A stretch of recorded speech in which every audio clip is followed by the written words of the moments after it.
Zeon lived a truly shitty life in a world where the weak had everything taken from them. Now, he was dying, too weak to resist the fate that always seemed to find him.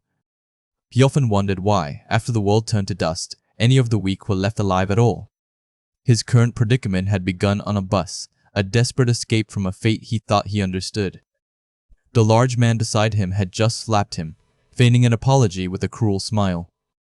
He asked for our boy's name, dripping with false politeness, clearly enjoying the power dynamic. Our protagonist could only stare back, his eyes burning with a familiar resentment. The man chuckled, his companions joining in, making it clear he was just another plaything. A quiet fury simmered beneath his skin, a feeling he knew all too well. The bully then draped an arm over him, a show of forced camaraderie that felt like a chokehold. He knew everyone on this bus was either a criminal or a fugitive, running from something. He had already been pushed too far, and the next words out of his mouth were an explosion. A sharp crack echoed through the bus as his fist connected, silencing the laughter instantly. The large man reeled back, stunned by the unexpected retaliation from someone he saw as weak. He stood over him, a cold resolve in his eyes, correcting the bully's assumption about his crime.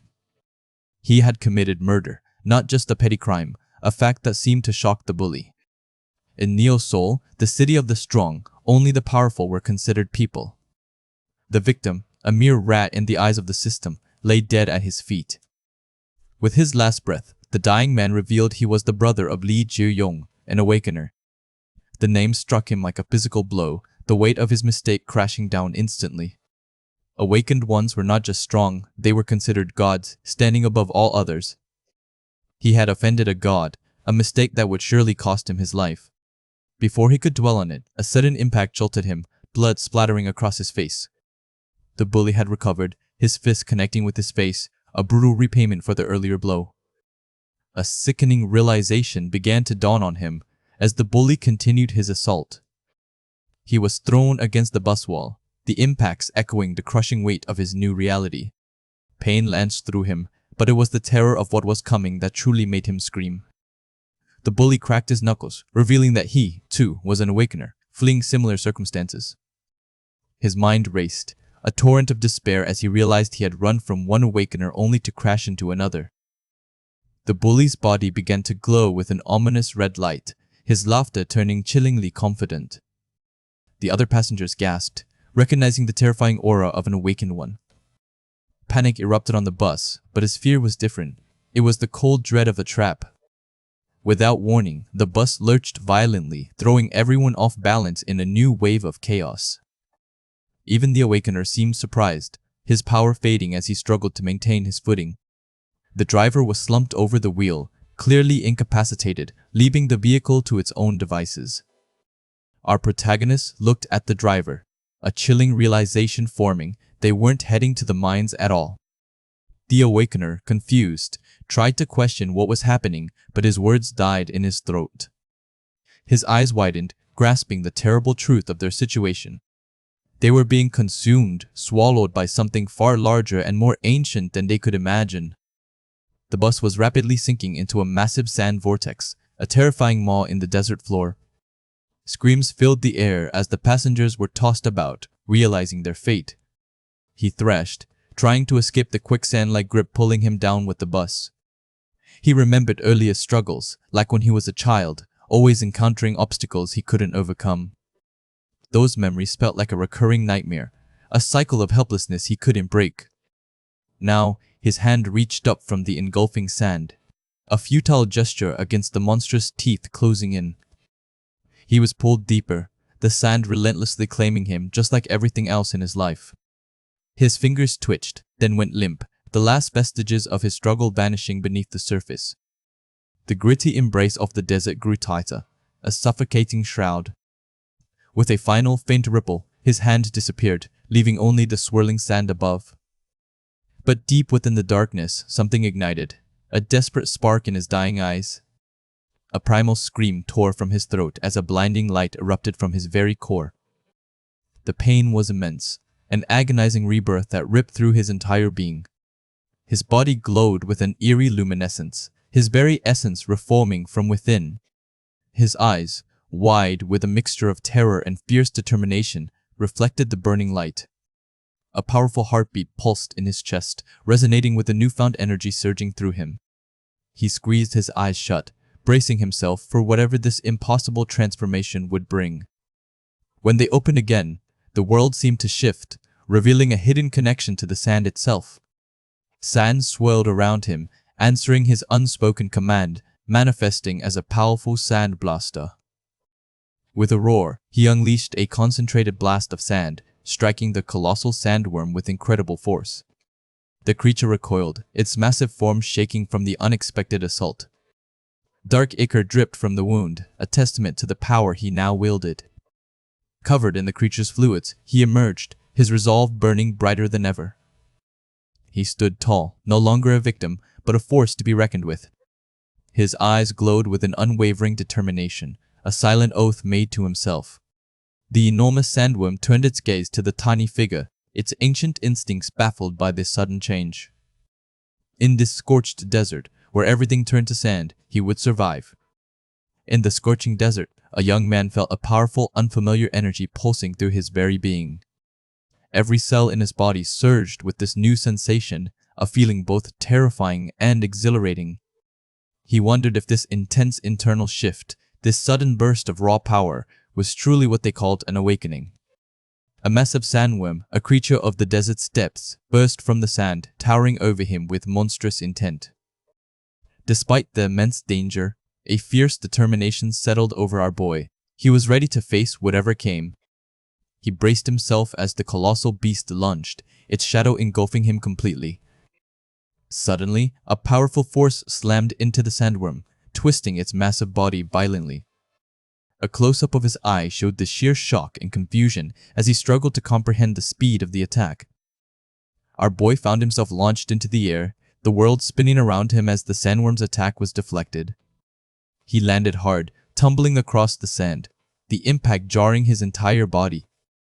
Struggling to his feet, he looked up, stunned by the sudden turn of events and the overwhelming strength of his rescuer. His eyes widened in fear as he saw the figure standing over the defeated beast, realizing how close he had been to death. A towering figure stood atop the now defeated sandworm, a massive sword plunged into its body. The man, Jang Yong-beom, calmly pulled his colossal weapon from the beast, its dark blood staining the sand. He effortlessly lifted the massive sword, its weight seemingly nothing in his powerful grip. With a single decisive swing, the captain easily cleaved the beast further, a testament to his incredible strength. The sandworm's body erupted, splattering dark fluid across the desert, completely defeated. Our boy watched, utterly speechless, at the sheer destructive power displayed, a chill running down his spine. The captain then casually extracted his sword, acknowledging his own immense power with a quiet, almost bored sigh. Two other figures, a man and a woman with striking blue hair named Gazelle, rushed towards the captain, celebrating his victory. Gazelle enthusiastically praised Jang Yong-beom, highlighting his incredible speed in dispatching the monster. As Giselle got closer to our boy, a sudden, inexplicable chill ran through him, freezing his arm in place. The captain, Jang Yong-beom, turned to Giselle, a hint of annoyance in his expression as he addressed her. A close-up of the captain's face showed his stern disapproval of Giselle's playful antics. He sighed, clearly exasperated by Giselle's behavior, especially her rough treatment of the young man. Gazelle, unfazed, simply grinned, radiating a chaotic energy that was both charming and alarming. Still bound, our boy was abruptly tossed over Gazelle's shoulder, her strength surprising him once more. He cried out in pain as Gazelle, still in motion, seemed to be playfully testing his limits. Giselle, holding his arm, wondered aloud about his grade and abilities, completely ignoring his discomfort. Her blue eyes gleamed with curiosity as she examined him, her touch still sending shivers down his arm. Our boy watched in utter disbelief as Gazelle declared he wasn't an awakener at all, a claim that made no sense. He recoiled in pain as Gazelle suddenly gripped his arm tighter, surprised by her casual cruelty and her strange observation. Jang Yong-beom, the captain, watched the scene unfold with a scrutinizing gaze, contemplating Gazelle's words. Another team member, a man with glasses, yelled at Gazelle to stop fooling around and get back to work. Gazelle, still playful, suggested leaving him there, but our boy quickly reminded her of the pain she'd inflicted. The captain's expression hardened, a silent decision made as he considered their predicament. Our boy felt a growing sense of dread, realizing he was at the mercy of these powerful, unpredictable individuals. Jung Yongbeam ordered his team to place the young man in their vehicle, noting he was probably heading for the mine anyway. The team, including Gazelle, quickly complied, their boisterous arguments fading as they prepared for departure. Our boy, still bound, was jostled violently inside the vehicle as the others continued their chaotic discussions. Despite the rough ride, he felt a strange calm, a quiet understanding of the power stirring within him. He watched as sand shifted and danced at his will, a subtle confirmation of his newly awakened ability. Later, still tied up in the back of the vehicle, he pondered the strange events of the day. He noticed his rank insignia, a faint orange glow, was the same color as the sand around him. The color of his insignia was distinct, unlike the common blue for magic types or red for martial types. He remembered the common knowledge, magic type awakeners glowed blue, and martial type awakeners radiated a fierce red, a stark contrast to his own subtle hue. He knew there were rare exceptions, awakeners of other, less common types, but his ability felt truly unique. Manipulating sand, an ability he'd never heard of, felt like a secret weapon in a world of established powers. This power was unlike anything he had ever encountered, a mystery he was eager to unravel. His rank insignia had shown him to be an F rank, the lowest possible grade, yet he felt an immense untapped potential. He could feel the boundless potential of his new ability, just like the vast, endless desert itself. A chilling smile spread across his face, a silent promise to himself. He resolved to hide his power, to bide his time until he could fully master it. He envisioned a future where this entire world, not just the desert, would become his stage. Our boy arrived at the Mana Crystal Mine, a place buzzing with activity, observing his new surroundings. He noted the checkpoint, a sign of the mine's importance, confirming it looked exactly as he'd heard. Another team member, still annoyed, reminded our boy that he was still tied up. He watched as the group walked ahead, their casual banter a stark contrast to the gravity of his situation. Giselle, stretching languidly, questioned if his survival alone was the reason for the captain's lingering suspicion. Jang Yongbeam simply dismissed her, but his expression revealed a deeper, unresolved thought. His intense gaze conveyed a silent certainty that the young man's survival was no mere coincidence. The neon glow of Neo Soul hid a harsh reality for a young man who had just arrived. Finding himself deep within the mine, he discovered a sprawling, makeshift city teeming with people, far more than he had expected. But his arrival was anything but pleasant. Bound and helpless, he faced the wrath of a man with a gun, demanding his silence. My guy could only stare, incredulous, as the man threatened his life, asking if he truly planned to leave him like this. A casual dismissal, and the man just walked away, indifferent to his pleas, leaving him in a place where survival felt like a distant hope. Alone, he surveyed his surroundings, a gnawing hunger reminding him that he needed to find food, and quickly. Soon, a small fruit stall caught his eye, its grill sizzling, run by an old man who seemed to have seen it all. Grilled meat's aroma filled the air, a welcome scent in this desolate place, and he politely tried to get the old man's attention. However, the old man seemed more interested in conversation, asking if our boy knew the true energy source of Neo Soul. Confidently, our boy replied that it was magic stones, a common belief, but the old man just smiled, a hint of something darker in his eyes. Pointing right at him, the old man declared that the real energy source was people like him, disposable, self-replacing labor. His words carried a chilling weight, painting a grim picture of the mine's true purpose and the fate of those who entered it. Continuing, the old man explained that many came here, hoping to make money, but most just delayed an inevitable, terrible end. He spoke of rumors, of what happened inside the sandworm, his gaze fixed on our boy with an unsettling amusement. Still reeling from the shocking truth, our boy declared that he wasn't here for safety, but to earn money, to escape his own desperate circumstances. A dry, humorless chuckle escaped the old man, who then offered to show him something truly interesting. Gesturing to a pile of discarded items, a collection of forgotten belongings, each piece a testament to a life lost. With grim satisfaction, the old man's eyes glinted as he explained that these were the remnants of those who had come before. It was the fate of those who tried to avoid the mine, desperately clinging to whatever they could, only to be swallowed by its depths. They sold everything they had, even themselves, watching their last hopes slip through their fingers, piece by agonizing piece. In the end, it was all for nothing. Every effort, every sacrifice only prolonged the inevitable, leading them down the same dark path. All met the same end, telling themselves it was easier to be consumed by the mine than to fight a losing battle. Observing this tragic cycle, the old man sat, knowing that in this place, even death left nothing but more trash behind. His anger simmering, the young man couldn't believe the old man's callousness, demanding to know the price of the skewer he held. With a casual flick of his wrist, the old man declared the price, 10 sol, an absurd amount for such simple fare. 10 sol. The young man's disbelief was palpable. It was a price that suggested the meat was sprinkled with gold, a blatant attempt to exploit him. Trying to reason, he explained that he didn't have that kind of money, clearly seeing through the old man's scheme to rip him off. But reasoning was not an option here. From behind the stall, a cook raised a gleaming knife, his intentions clear. Other figures emerged, armed with their own blades, surrounding our boy, turning the simple food stall into a trap. A cold dread settled over him. He realized this wasn't just about a skewer. This was a setup, a calculated ambush. Trapped, he was surrounded by the old man's enforcers, the weight of their numbers pressing down on him. Fear flickered in his eyes, but beneath it, a desperate resolve began to harden. Looking at the old man, a sudden understanding dawned on him.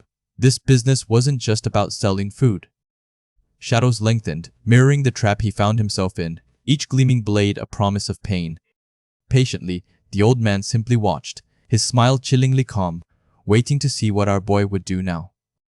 Desperation surged, and he slammed his fist down, pleading that he truly had no money, that this was all a mistake. He shouted, calling the price of the meat absolute bullshit, refusing to be swindled so easily.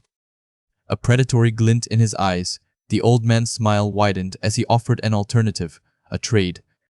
Pointing to the mana crystal hidden in his pocket, the old man highlighted a precious item he had been so careful to conceal.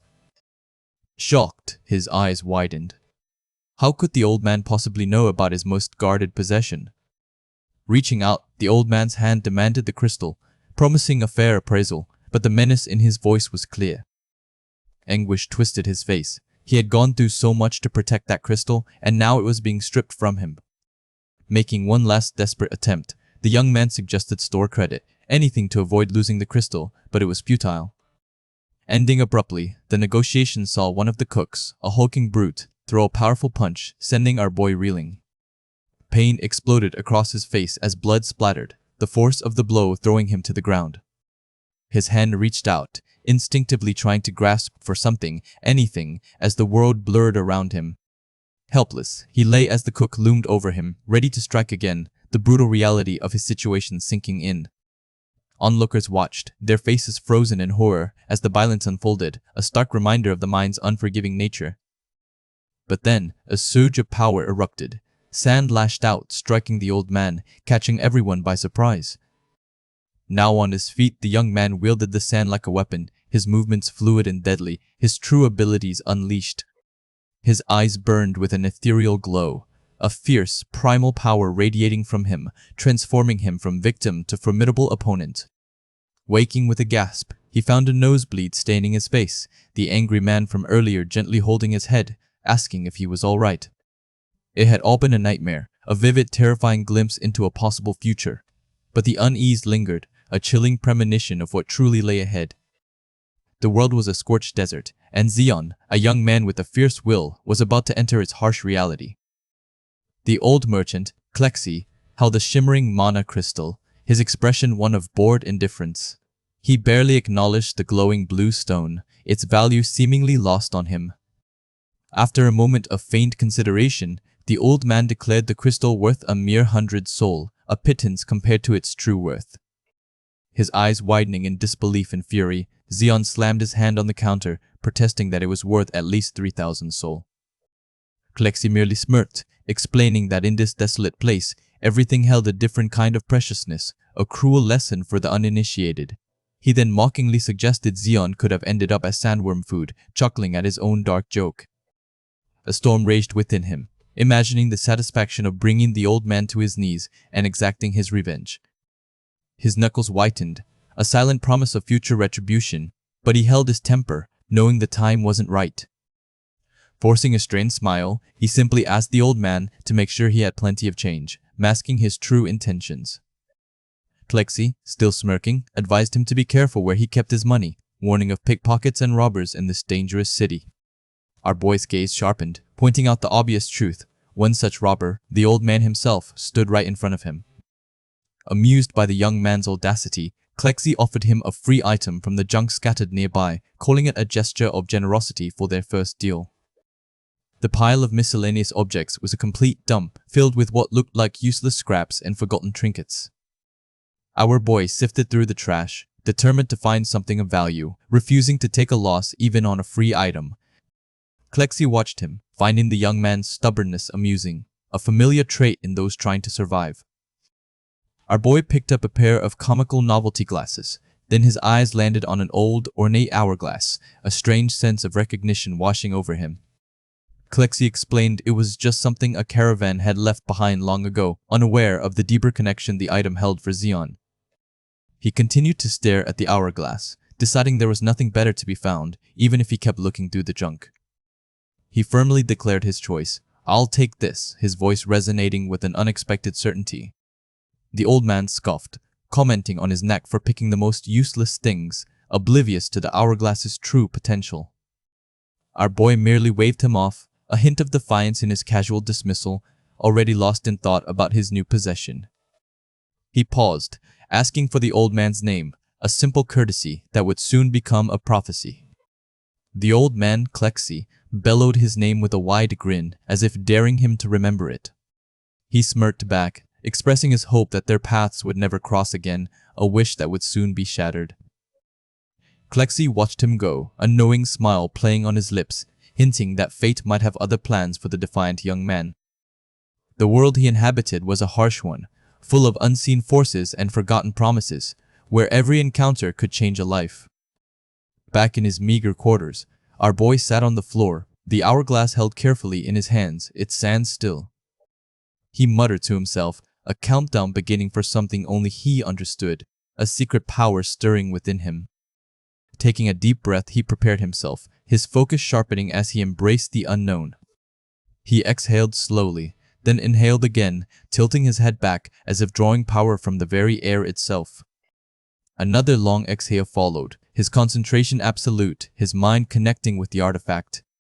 His eyes began to glow with an ethereal light, fixed on the hourglass, a visible manifestation of his awakening. A single word escaped his lips, imbued with newfound power: "Move."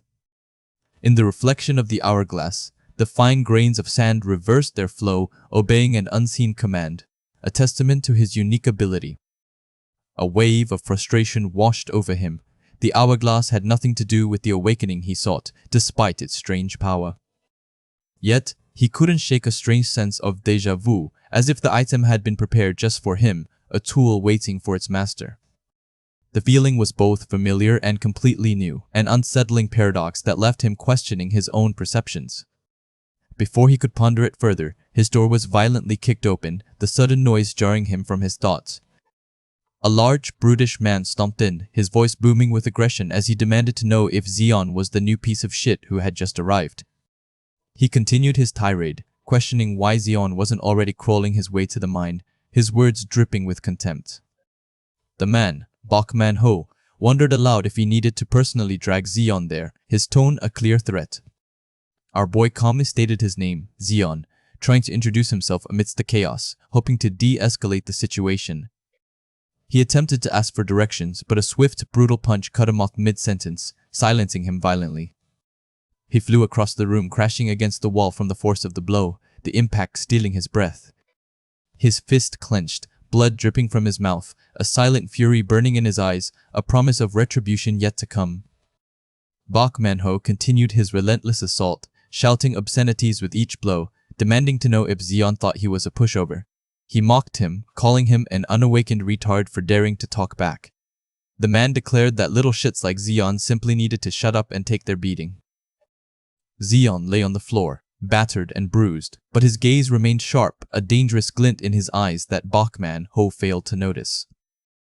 Manhwa, finished with his display of power, ordered Zeon to hurry up and follow him to the mine, oblivious to the seeds of hatred he had just sown. Sent to a grim underground mine, our young protagonist arrived on a day steeped in misfortune, learning a local gambler had just lost everything. The older miner, his guide, casually listed the mine's other attractions: prostitution, booze, and even drugs. Everything, he noted, was just like Neo Soul. Descending in a creaking elevator cage, our boy listened as the older man remarked that business must be booming thanks to idiots like Manhwa. His hand gripped the pickaxe tightly. He tried to joke about his baby skin and how he got hurt easily, but the older man just stared. The cage shuddered to a halt. "Oh, we're here," the older miner announced, his tone flat as they reached the bottom of the deep shaft. Stepping out, our boy looked into the dark, dusty maw of Tunnel 972, a place that felt more like a tomb than a workplace. He turned, ready to tell his guide he'd be right back, but the older man cut him off with a chilling certainty. "You won't be coming back," the miner said, his voice echoing in the tunnel. He then listed a dozen others who had already disappeared there. Standing alone, our boy watched the elevator ascend, leaving him stranded in the desolate, ominous tunnel. The reality of his situation began to sink in. The older miner, before disappearing completely, offered a final, grim thank you for going into a place no one else wanted to enter. Our boy stared after the disappearing lift, a cold dread washing over him. He was truly alone, abandoned in this cursed place. His eyes widened in horror. That means they all died, he realized, the full weight of the situation crushing his spirit. A furious scream tore from his throat. He swung his pickaxe wildly, rage boiling over at the bastards who sent him here. In his fit of anger, the pickaxe slipped from his grasp, flying through the air with a sickening slip sound. He reached out desperately, watching his only tool bounce further and further into the darkness, a symbol of his rapidly dwindling hope. Left, weaponless and alone, he surveyed the desolate tunnel, a sense of profound isolation settling over him. What was this place? Despite his fear, a strange sensation registered. He noticed an incredibly dense mana permeating the underground tunnel, far more than he expected. Holding his helmet, he wondered if others hadn't felt it because they were ordinary people, or if he was simply more resilient to mana overload. His gaze dropped to the ground, a flicker of something catching his attention amidst the red, mana-infused dust. "Found it," he exclaimed, spotting his pickaxe lying broken on the ground, a small victory in a sea of despair. He stepped towards it, the broken tool a stark reminder of his precarious position, yet also a sliver of hope. Just as he reached for it, the ground beneath him gave way, and he tumbled into a swirling, red abyss. The sudden plunge made his eye widen in pure shock and terror. A scream tore from him, limbs flailing as he plunged headfirst into the vortex, the world dissolving into a blur of crimson. Looking down, he saw his own legs disappearing into the strange anomaly. "Is this a portal?" he gasped, a new kind of fear gripping him. Even his broken pickaxe followed, falling into the swirling portal after him, destined for whatever lay beyond. The pickaxe fell deeper, illuminated by an unseen light, a silent companion on his terrifying journey into the void. A flashback, a younger version of our boy stood in the rain, clutching a toy rocket, abandoned by his parents, wishing he wouldn't die in front of someone's house. The memory of being kicked, lying on the ground with stolen meat, still burned. He was accused of stealing by his tormentors. Running was a constant in his life, always chased through crowded, neon-lit streets, a desperate struggle for survival. Huddled in a corner, he was just a pathetic little worm, his life seemingly over, constantly fearing death. Bolts of lightning and men shouting to cut off his legs haunted his memory. They demanded he be brought to someone named Lee Ji Ryong. His face contorted in a silent scream, a mixture of pain, terror, and a fierce will to survive etched into his features. Back in the present, he lay face down on scorching red earth, stirring awake, a throbbing pain in his head. His hand, covered in fine ash, pressed against the ground. Why is it so hot and muggy, he wondered. Smoke rose from where his hand touched the ground, the heat radiating to his palm, confirming the bizarre environment. Pushing himself up, sweat dripped down his face as he surveyed his bizarre surroundings, his eyes wide with confusion. The realization hit him. If he fell into a portal, then this strange hot place could only mean one thing. Before him stretched a vast, fiery landscape, a cavern of molten rock and infernal heat, unlike anything he had ever seen. Standing amidst the blazing inferno, his broken pickaxe clutched in his hand, the chilling truth escaped his lips. Inside a dungeon? Zeon, a determined young man, found himself on the ground, seemingly tossed into a desolate, ash-filled landscape. The impact had left him stunned, surrounded by plumes of dust.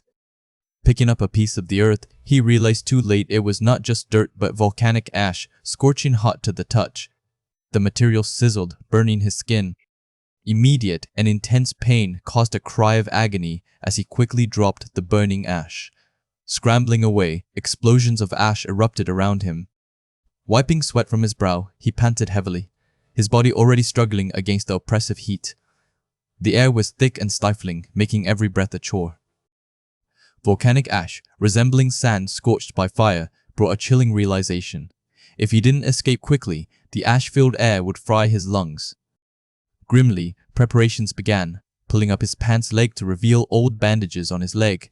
Enduring past battles had taught him much. Protecting his face, a piece of cloth was tied around it, hoping it would offer some meager barrier against the toxic air. Vital precautions were always necessary. Surveying the terrifying fiery mountain peak, his situation appeared dire. Before him stretched a sea of molten rock and suffocating ash. Remaining stationary meant certain death from the heat and ash. Moving towards the peak was also incredibly dangerous. Determination hardened his gaze. An opportunity presented itself, with no magic beasts in sight. The decision was made, take the shortest route, a mad dash for safety. Pushing off the ground with all his might, Zeon leaped into the air, fueled by his stubborn will to survive. He was the man who didn't know when to quit. The jump was long and his landing hard, the impact jarring his entire body. Maintaining footing on the crumbling ground became a desperate struggle. However, just as he thought he had made it, the ground beneath gave way once more. He stumbled, falling off the precarious ledge. Reaching out desperately, eyes wide with alarm, he found nothing to grab onto. The fiery abyss yawned below him. Plunging down into a pool of molten lava, the intense heat engulfed him instantly. Rocks scattered around him, adding to the chaotic descent. Despite the searing pain, he refused to yield. Thrashing in the lava, screams of agony and defiance erupted, his body surrounded by molten rock. Exhausted, he dragged himself back onto solid ground, panting heavily. His body was screaming, but his will remained unbroken. Frustration boiled over, his fist clenched against the ash-covered earth, a silent testament to his fury. This place would not defeat him. Vengeance immediately filled his mind, cursing the person responsible for his predicament. A vow to kill them the moment he escaped burned within him. Standing up, steam rising from his body, he took a deep breath, forcing himself to calm down. Anger would only make the suffocating heat worse, so his anger issues mode was switched off. Renewed resolve hardened, his hand clenching once more, but this time with fierce determination. Survival, he swore, was his only option. Turning back to face the fiery landscape, the mountain peak loomed in the distance. He would claw his way out, return, and make them pay. Fixing his sights on the peak once more, he knew he had to jump just a few more times to reach it. The path ahead was clear, but treacherous. Masking his face once more, his eyes filled with a desperate, unwavering resolve. He would make it, he told himself. Undeterred by the pain, preparation for another leap began. His muscles tensed. Refusal to stop, refusal to let his mind dwell on the impossible, drove him forward. Launching again, he soared over the fiery expanse, a solitary figure against the hellish backdrop. His life would not end in a place like this. Another hard landing was met with crumbling ground, sending him back into the lava. This relentless cycle tested the very limits of his endurance. Brutally, the molten surface was struck, the impact causing lava to splash violently around him. Each fall was a stark reminder of his struggle. Molten lava splashed around him, threatening to consume him entirely. With each immersion, however, a subtle change was occurring. Gradually, repeated falls into the lava led to the volcanic ash around him beginning to coalesce, responding to his presence. A strange power surged within him. Manifesting his power, he pulled the ash up, forming a protective barrier, a shield against the intense heat. This raw primal ability was like a sandbender from Avatar. Simultaneously, an unexpected object, an egg-like structure, appeared on the creature's back, glowing faintly. It seemed connected to his developing powers. This unexpected ability saved his life, allowing him to survive the molten depths. His hands, now covered in a dark, sand-like substance, glowed faintly. Feeling the strange new power coursing through him, he clenched his sand-covered fist. It was both a blessing and a terrifying unknown. Oppressive heat and thick ash remained in the environment. He found himself falling again, exhaustion overwhelming his senses. Disoriented, he lay on the ground, eyes wide, struggling. His nasal passages felt roasted, his mind going blank from the struggle to breathe. A tear escaped his eye, a stark contrast to the burning heat. Was this truly the end for him? His bandaged hand rested weakly on the ground, his strength fading fast. Old man Yama had been promised survival. Refusing to give up, his body struggled to obey. This death, after all he had endured, felt incredibly unfair. An echoing voice, not his own, reminded him of his latent ability to manipulate ash. Dark, sand-like tendrils began to rise around him. The earth beneath him began to churn, erupting into a massive, monstrous maw of sand. He had unleashed something far beyond his control. Consumed by the very sand creature he had just learned to control, he was swallowed whole. Trapped inside, screams of terror erupted, realizing the immense power he had unleashed. Within the terrifying creature, struggles against the dark, suffocating tendrils continued. Complete mercy to its power, the walls closing in. Terror contorted his face, his eyes wide with the horror of being consumed. Moments from being crushed, his fate seemed sealed. Just as all hope seemed lost, a figure descended from the sky. An old man falling rapidly, a shocking and unexpected savior. The massive creature, sensing the approaching presence, paused its attack, its glowing eyes turning upwards towards the falling figure. Confidently, a wide smile spread across the old man's bearded face as he plunged towards the monster. His arrival promised a dramatic shift in the battle. Powerfully descending with an air of immense might, his eyes glowed with an ancient, formidable strength. What happens next changes everything, and nobody sees it coming. Zeon, a young man navigating a harsh world, found himself caught in the crossfire of unimaginable power. From a massive hand, imbued with raw energy, came a devastating force. Behind it, the old man wore a terrifying grin, his eyes burning with an unsettling intensity. Cloak billowing around him, a whirlwind of fabric and unseen energy marked him as something more than human.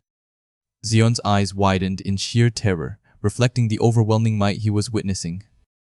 Then, a colossal pillar of light erupted from the ground, splitting the very earth with its power.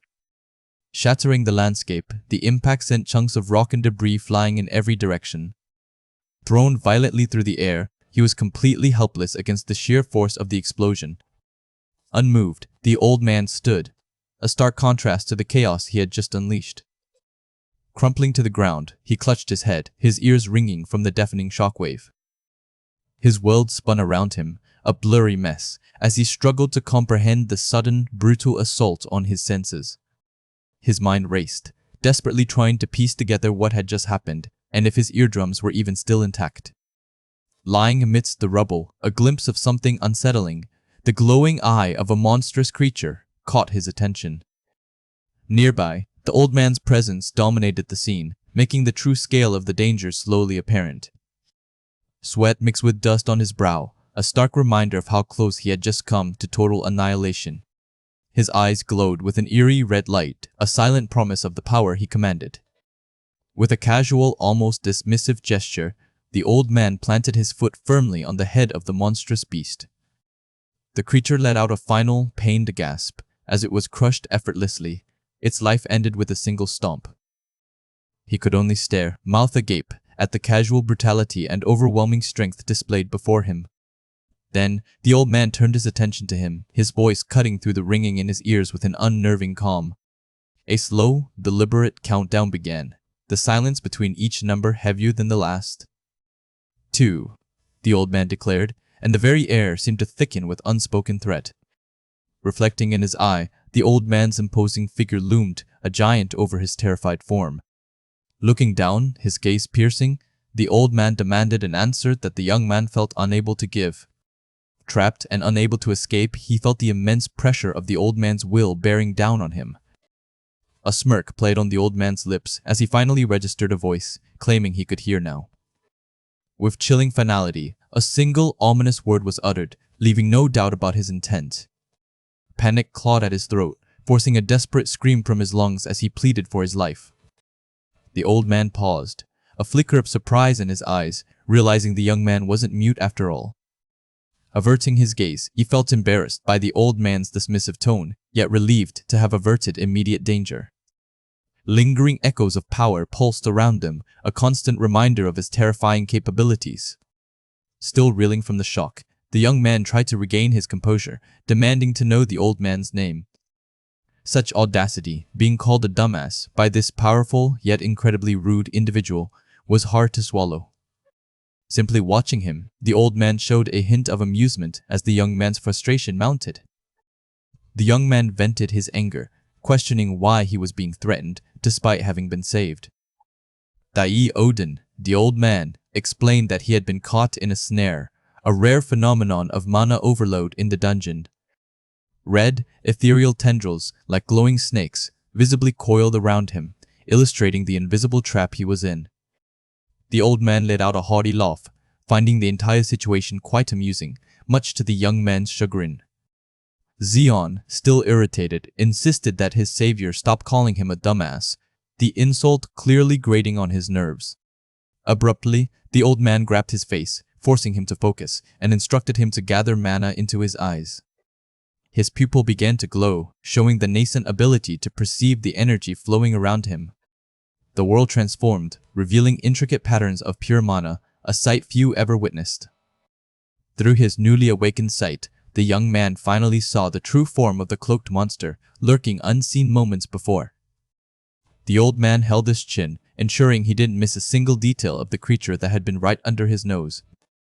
Now visible, the monster was a terrifying entity with cloaking abilities, making its presence almost impossible to detect normally. Looking at the now revealed creature, the old man emphasized how oblivious prey often died without ever knowing their fate. Swallowing hard, he felt a cold dread wash over him as he realized how close he had come to an unseen death. A silent question formed in his eyes. Just how incredibly strong was this old man, who had saved his life twice over? Dai Odin simply reiterated his name, his gaze unwavering, leaving him with a chilling sense of awe and profound mystery. Creon found himself screaming, overwhelmed by a sudden intense surge of power that felt both alien and terrifying. Looking around, he saw the old man, his gruff mentor, declare this strange place his new hunting ground. A knowing grin spread across the old man's face as he simply instructed Creon to use his eyes to truly perceive the hidden depths of this world. Pain erupted in his head, a sharp, piercing sensation that forced him to clutch his temples as his senses were violently overloaded. His eyes widened in shock, trying to comprehend the sheer scale of the invisible forces now pressing down on him. Suddenly, the air ignited as a swarm of fiery, bird-like monsters materialized, their screeching cries filling him with terror. Surrounded by the swirling inferno, he felt utterly helpless against their overwhelming numbers, the fiery creatures closing in. Recalling the old man, a memory flashed in his mind of his mentor gripping a massive weapon, his jaw set in a grim, determined expression. One flaming creature dove in, striking Creon with brutal force, sending him reeling from the impact. Gritting his teeth, he desperately tried to fight back, launching a clumsy punch that barely grazed his swift attacker. Still, he struggled, his movements slow and burdened by the raw power he was desperately trying to control. Shadowy tendrils began to writhe around him, a nascent power stirring within, though still unformed and wild. Creon extended a hand, attempting to wield the strange energy, but it lashed out uncontrollably, frustrating him to no end. Relentless, the assault continued, a barrage of glowing strikes raining down upon him without mercy. Another powerful volley of attacks slammed into him, eliciting a pained cry as his body absorbed the full force of their blows. Blood streaked his face, his eyes wide with a mix of agony and desperation, the taste of iron thick in his mouth. he crumpled, shielding himself from the relentless onslaught, feeling the crushing weight of impending defeat. That vivid image of the old man flashed through his mind, his mentor's resolute gaze a stark contrast to Creon's current despair. Viscous blood dripped from his leg onto the scorched earth, a grim testament to the severity of his wounds. Lying prone amidst the chaos, he felt utterly useless, a mere plaything for the monstrous birds and the larger shadows lurking nearby. His mentor's harsh voice echoed in his memory, calling him an idiot, shaking him from his self-pity and urging him to think. Deeply focused, he tried to decipher the old man's cryptic instructions, feeling a deep internal pressure building. Suddenly, his right eye flared with a brilliant golden light and the world transformed, revealing the invisible flow of mana. This fiery bird, previously a blur of motion, now appeared as a distinct pattern of energy, its attack path clear. All around him, swirling flames and monstrous forms resolved into intricate webs of power, each movement a predictable current. Creon moved with newfound grace, dodging a strike, his own dark mana now manifesting as a precise counterattack. Determination etched his face, his glowing eyes fixed on the enemies, seeing them not as threats, but as patterns to exploit. Each fiery bird pulsed with raw visible energy, their red veins glowing as if his perception had amplified their true nature. Unleashing a torrent of dark tendrils, he struck one of the creatures with devastating accuracy, its fiery form flickering. With a powerful sweep of his arm, he sent a wave of mana crashing into the swarm, pushing them back with unexpected force. Our boy stood tall, surrounded by his own swirling darkness, no longer overwhelmed, but embracing the chaos of battle. He remembered his mentor charging fearlessly, his spear a streak of light, embodying the very essence of aggressive confidence. That powerful blow from the old man struck a colossal, unseen foe erupting in a shower of debris and raw energy, a testament to true power. A fierce, unwavering grin from his mentor, coupled with the challenge to keep him coming, resonated deep within Creon, fueling his courage. But a new, far greater threat emerged from the depths, a colossal, ancient beast whose presence alone dwarfed everything before it. Its glowing, malevolent eyes opened wide, fixating on Creon, promising a battle that would truly test the limits of his newfound strength. A seasoned hunter, a man of incredible power, moved through the dungeon, effortlessly tearing apart a colossal rock monster. His strikes were swift and decisive, each blow shattering the creature's rocky hide into countless fragments. With a final, powerful thrust, the old man plunged his weapon deep into the monster, a look of grim satisfaction on his face. The colossal beast crumbled to dust around him, leaving only a vast, empty space where it once stood, utterly defeated. Watching the destruction, the young man could only gaze in wide-eyed astonishment, a mix of awe and terror on his face. Standing amidst the remnants of countless monsters, their bodies scattered across the scorched earth like discarded toys, he felt a strange pity. A nervous laugh escaped his lips, blood already streaking his face, as he wondered aloud if there were truly no more monsters left to fight.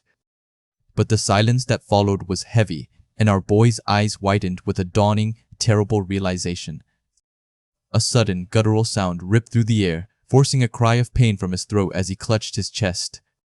Collapsing to the ground, he gasped for breath, the sheer force of the sound shaking him to his very core. Coughing up blood, the young man struggled to understand what had just happened, looking to the old man for answers. The old man then explained that it was the roar of the dungeon boss, the true source of the area's power. A shadow fell over them, and our boy looked up, his face etched with pure, unadulterated fear at the unseen entity. The old man, however, merely offered a wide, unsettling grin, a clear sign of his anticipation for the coming battle. Then, from the depths of the dungeon, the boss emerged, a monstrous creature wreathed in both searing flames and crackling ice. Both men stared up at the colossal beast, its dual elemental nature making it a truly terrifying sight to behold. The young man, still trying to process what he saw, asked if the creature was a dragon, only to be told it was not. This was the Crimson Drake, a being of immense power, its body pulsing with both fiery heat and chilling frost. A strange, shimmering energy surrounded the lower half of the beast, indicating a powerful force field at play. The old man, with a hand resting on the young man's head, explained how even monsters of this rank possessed unique traits, much like awakened humans. Our seasoned hunter pointed out the red force field around the boss, signifying its martial traits, and the blue energy crackling around its head. And the massive ice crystal forming around the boss showed that a blue force field indicated magic-type abilities. The monstrous drake spread its vast, wing-like appendages, glowing with ethereal blue flames against the dark, smoke-filled sky. It then unleashed a devastating attack, a colossal shard of ice plummeting directly towards the seasoned hunter below. Our boy screamed in utter terror. Realizing the implications, a monster with both martial and magic force fields was overwhelmingly powerful.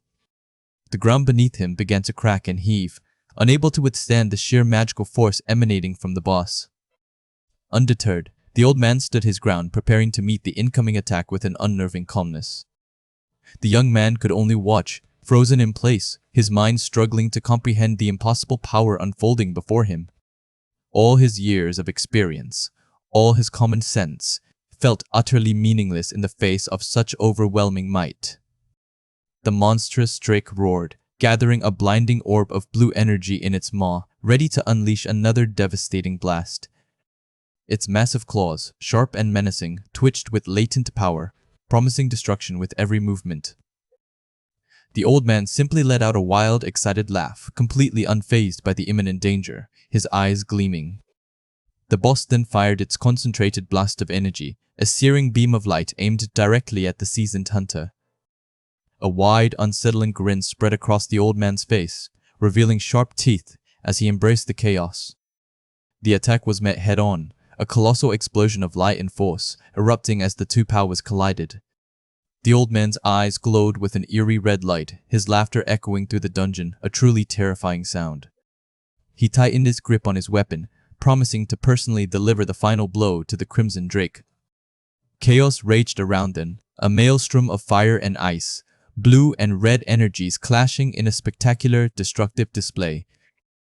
The young man, overwhelmed by the raw power, cried out in despair, convinced this was the day he would die. He scrambled away, desperate to escape the immediate vicinity, as crimson streaks of energy ripped through the air around him. A powerful shockwave slammed into our boy, tossing him violently through the air as if he were a rag doll. He landed hard, impaled by jagged debris, the sheer force of the battle tearing the dungeon apart around him. Looking down at his injured legs, the young man could barely believe that mere shockwaves from the fight could cause such devastation. He looked up, his face a mask of pain and disbelief, barely clinging to consciousness amidst the pandemonium. The old man, however, seemed to thrive in the destruction, his joyous shouts rising above the roar of the monster. He was now riding on the drake's back, treating the deadly confrontation like a thrilling ride at an amusement park. A fiery chasm opened in the ground below, swallowing both the old man and the Crimson Drake. Our boy stood at the edge, utterly stunned by the sudden turn of events, the ground still shaking violently. His eyes were wide with a mixture of shock and incomprehension, unable to process the sheer scale of the chaos. The ground beneath him gave way, and the young man found himself tumbling into the fiery abyss. He hit the bottom with a sickening thud, surrounded by falling debris, his body screaming in agony. Lying amidst the inferno, blood streamed from his eyes, a stark reminder of the brutal reality of this dungeon. An extreme close-up on his terror-filled eye showed the true depth of his fear, reflecting the raging battle above. Above him, the Crimson Drake fired another energy blast, and the young man was caught in the deadly crossfire. He was thrown upwards, suspended precariously above the molten rock, his fate hanging by a thread.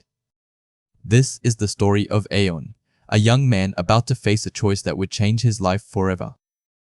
An old man, Hamel, stood victorious over a defeated beast, his laughter echoing through the cavern. Yet, the creature, a massive drake, wasn't quite done gathering its remaining strength for one final, desperate attack. Hamel only grinned, completely unfazed by the monstrous challenge before him. A blinding beam of light erupted from the drake's maw, tearing through the darkness. The raw power of the blast twisted through the air, threatening to consume everything in its path. The drake roared, its eyes glowing with the energy it poured into its final assault. It aimed its devastating attack upwards, a desperate gamble to turn the tide. But Hamel met the onslaught with a powerful sweep of his own, deflecting the lethal energy. The creature's attack faltered, its very form beginning to crack under the immense pressure. He plunged his greatsword Creon deep into the drake, ending its reign of terror. Hamul had scoured the desert for a year, all to catch this creature and temper his blade.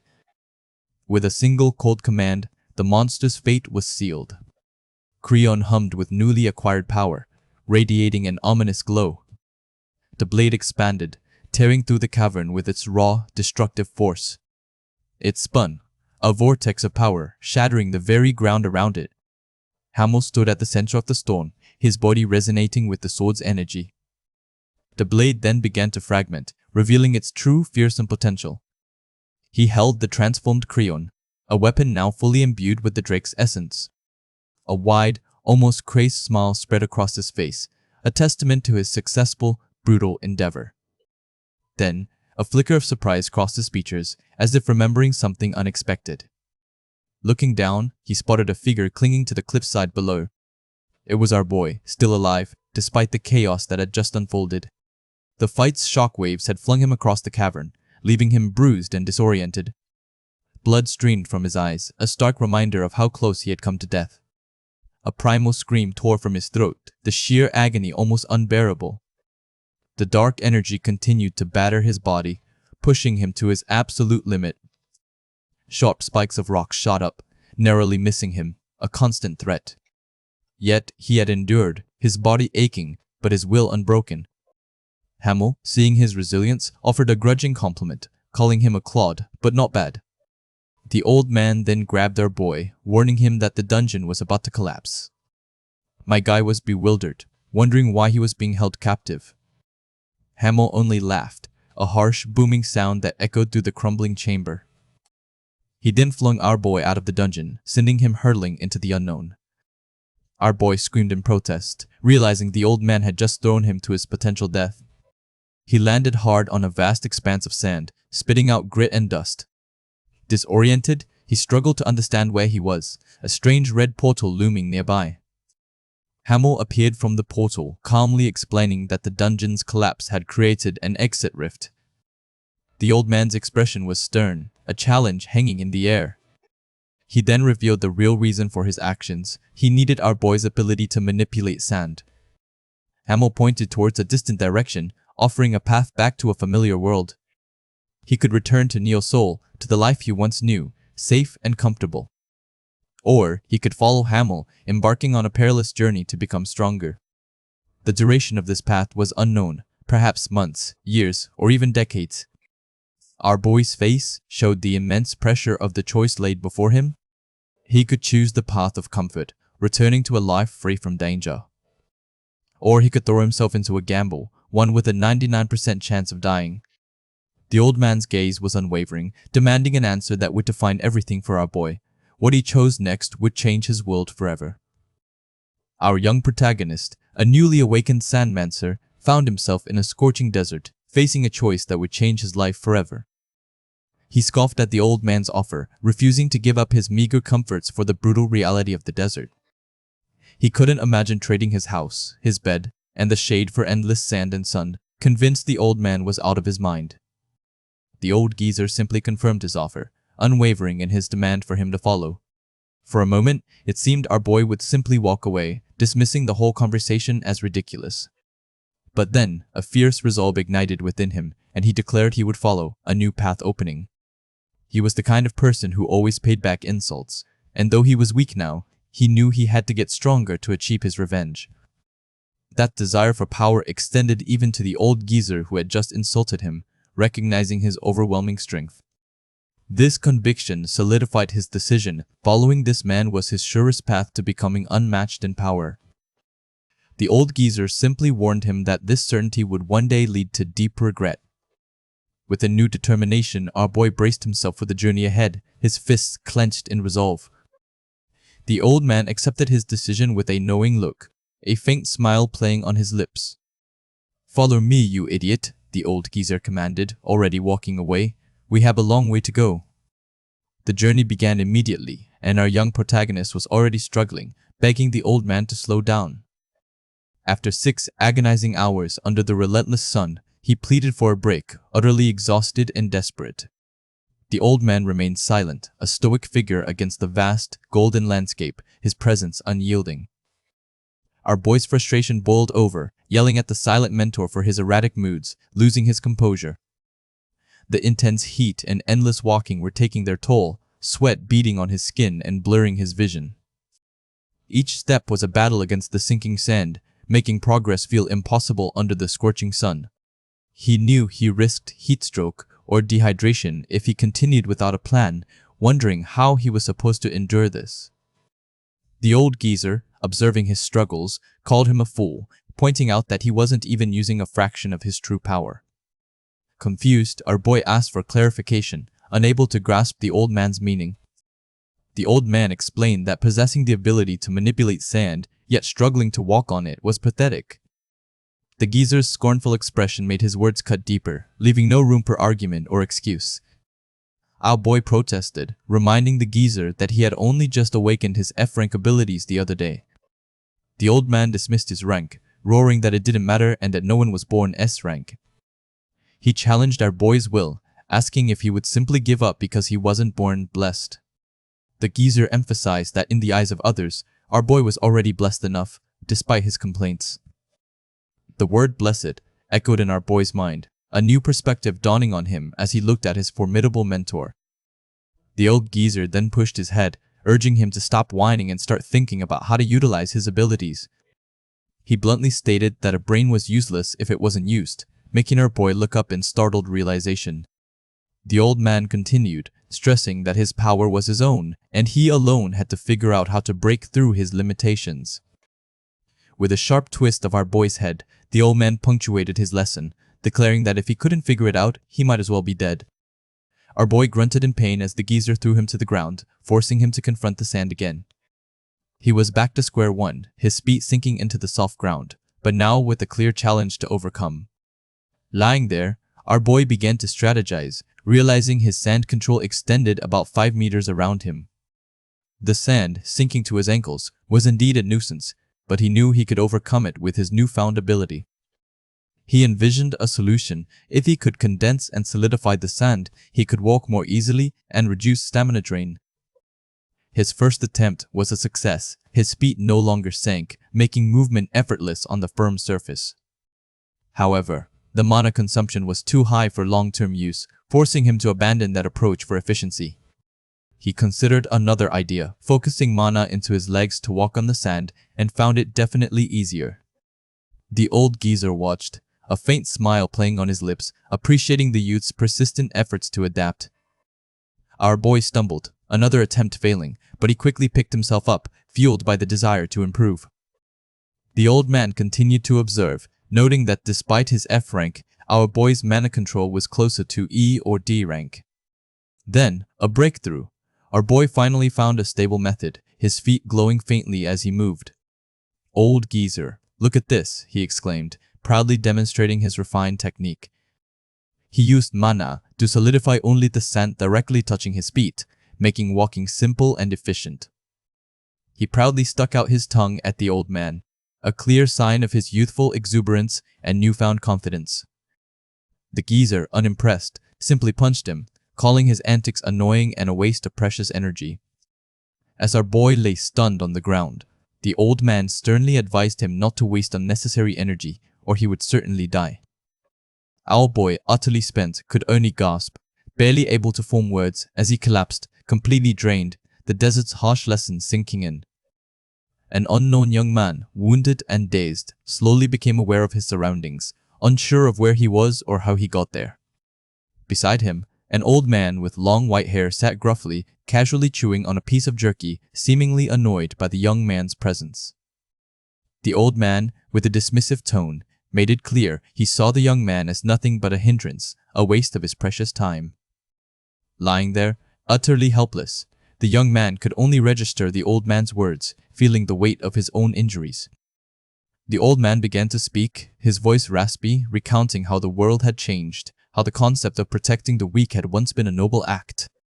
Hearing this, the young man felt a pang of realization. To him, such an idea was foreign, a relic of a bygone era he could barely imagine. With a stern look, the old man offered a harsh choice: either succumb to his wounds or find the strength to stand on his own 2 feet. Something in the old man's words sparked a flicker of resolve within our boy, and with a determined gulp, he began to push himself upright. As he observed the ancient man, a deeper understanding settled over him. This was someone who had truly lived, accumulating a lifetime of experiences. Both men sat in the quiet, desolate landscape, a shared moment of grim survival as the old man continued to chew his meager ration. A closer look revealed the old man wasn't just eating, he was softening the tough jerky with his saliva, preserving his precious water. Watching this simple act, the young man grasped the profound wisdom of it, a crucial lesson in survival in the unforgiving desert. He absorbed the unspoken teaching, realizing that true guidance often came not from words, but from the silent example of those who had endured. Time passed, and the 2 figures moved across the barren expanse, the vast empty desert stretching endlessly around them. As night fell, the biting cold of the desert became unbearable, forcing a shiver from our boy and a sharp sneeze into the frigid air. His frustration grew as the old man, oblivious to his discomfort, continued his strange ritual, stretching and mumbling to himself. The long night stretched on, sleepless and cold, as the old man inexplicably spent hours talking to his sword, leaving our boy utterly exhausted. A sudden, loud slurp from the old man startled him, revealing the elder greedily drinking from a small flask. Disbelief washed over him. The old man had kept precious water a secret and consumed it all, leaving our boy parched. Desperate, he mimicked the old man's earlier actions, licking his own arm, hoping to find any trace of dew to quench his thirst. The act was a stark reminder of how far he had fallen, reduced to such desperate measures just to survive the harsh environment. The old man barked at him, demanding he rise and fight, urging him to shake off his weakness and face whatever came next. A low, rumbling vibration began to ripple through the ground, a subtle tremor that hinted at a deeper, more immediate threat. The subtle tremors intensified, a growing unease settling in the air as the ground itself seemed to hum with an unseen energy. Our boy's eyes widened, a growing sense of alarm sweeping over him as he finally identified the source of the unsettling vibrations. In the distance, countless pairs of glowing red eyes emerged from the darkness, a horrifying spectacle that promised immediate danger. Leading the pack were 3 monstrous, bighorn hyenas, their snarling faces and razor teeth a chilling sight against the dim light. More of the grotesque creatures followed, their drooling jaws and menacing forms confirming the overwhelming scale of the impending attack. One of the beasts lunged forward, a blur of fur and fangs, initiating the brutal confrontation without a moment's hesitation. A fierce grin spread across our boy's face, his hand forming a strange gesture, a subtle shift in his demeanor hinting at dormant power. He stood his ground, surrounded by the ravenous horde, declaring that he would face this challenge alone, relying on no one but himself. His eyes flared with a golden light as sand began to swirl around his outstretched hand, manifesting the ancient power within him. With a surge of his abilities, sharp sand spikes erupted from the ground, creating a frantic barrier against the relentless onslaught of the hyenas. His gaze hardened, a determined glint in his glowing eyes as he focused all his will on surviving the impossible odds. The sand spikes pierced through the charging hyenas, a brutal display of his power, momentarily repelling the immediate threat. Despite his efforts, the sheer numbers of the beasts were overwhelming, and he found himself struggling, battered and bruised. A raw scream of pain tore from his throat as he was struck again, the agony a sharp reminder of his vulnerability. His mana was rapidly depleting, a terrifying realization that left him clutching his chest, knowing he couldn't sustain the fight much longer. The endless sea of red eyes stretched before him, an insurmountable challenge that demanded more than just raw power. He looked down at his hand, mana swirling faintly, the desperate need for a more efficient strategy becoming painfully clear. A sudden insight flashed through his mind, a connection between his desperate situation and the old man's earlier lessons. Infuriated by the old man's taunts, he roared back, channeling his frustration into a desperate punch against an attacking hyena. His arm pulsed with a fresh wound, a jagged gash from a hyena's bite, the pain a searing reminder of the fight's brutal reality. Blood trickled down his forearm, a gruesome ventilation hole that ironically offered a morbid clarity to his desperate situation. The hyenas continued their relentless charge, their savage cries echoing across the desolate landscape, giving him no quarter. He watched them approach, his mind racing, the image of his bleeding arm sparking a dangerous yet brilliant idea. A new resolve settled over him, his powers beginning to hum with a different kind of energy, preparing for a desperate, calculated move. With a sharp thrust of his hand, sand erupted from within a charging hyena, a brutal and precise application of his newfound strategy. This was only the beginning. The real storm hasn't hit yet. The Sandmancer found himself in a desperate fight for survival, screaming as a pack of monstrous hyenas closed in, their eyes burning with hunger. He was surrounded, the snarling beasts lunging from every direction, threatening to tear him apart in the desolate wasteland. As the hyenas attacked, the younger man tried to defend himself, but the old man's voice echoed in his mind, reminding him of Mana's vital link to life. He watched in bewilderment as the hyenas, previously lunging at him, were suddenly impaled by unseen forces, dropping dead around him. The old man, with a chilling efficiency, explained that whether their heads exploded or were simply pierced, the outcome was the same. They were dead. A wave of relief mixed with profound unease washed over the Sandmancer as the old man laughed, effortlessly dispatching the remaining beasts. The old man's eyes glowed with a terrifying intensity as he declared his intent to wipe out every single one of the creatures. A shiver ran down the Sandmancer's spine. He realized just how serious and utterly ruthless the old man truly was. With a powerful roar, the old man unleashed a devastating attack, his aura flaring around him with immense power. Streaks of raw, crimson energy tore through the air, carving deep furrows into the ground as they obliterated everything in their path. The Sandmancer barely managed to dive out of the way, the force of the blast throwing him off his feet with a guttural scream. He could only stare in wide-eyed horror at the sheer, overwhelming power the old man had just unleashed. Where the creatures once stood, nothing remained but a deep, cracked crater in the earth, stained with blood. The old man stood calmly amidst the devastation, his boots resting near the mangled remains of the hyenas, a testament to his overwhelming strength. The young man swore to himself that he needed to watch his words around this terrifying figure. One wrong move could be his last. A massive alpha hyena, still alive, snarled at the old man, who casually asked if it was the alpha female, unimpressed by its display. The alpha beast let out a furious growl, lunging with a burst of electricity crackling around its horn. The old man simply smiled, a strange, almost amused expression on his face as the lightning struck him.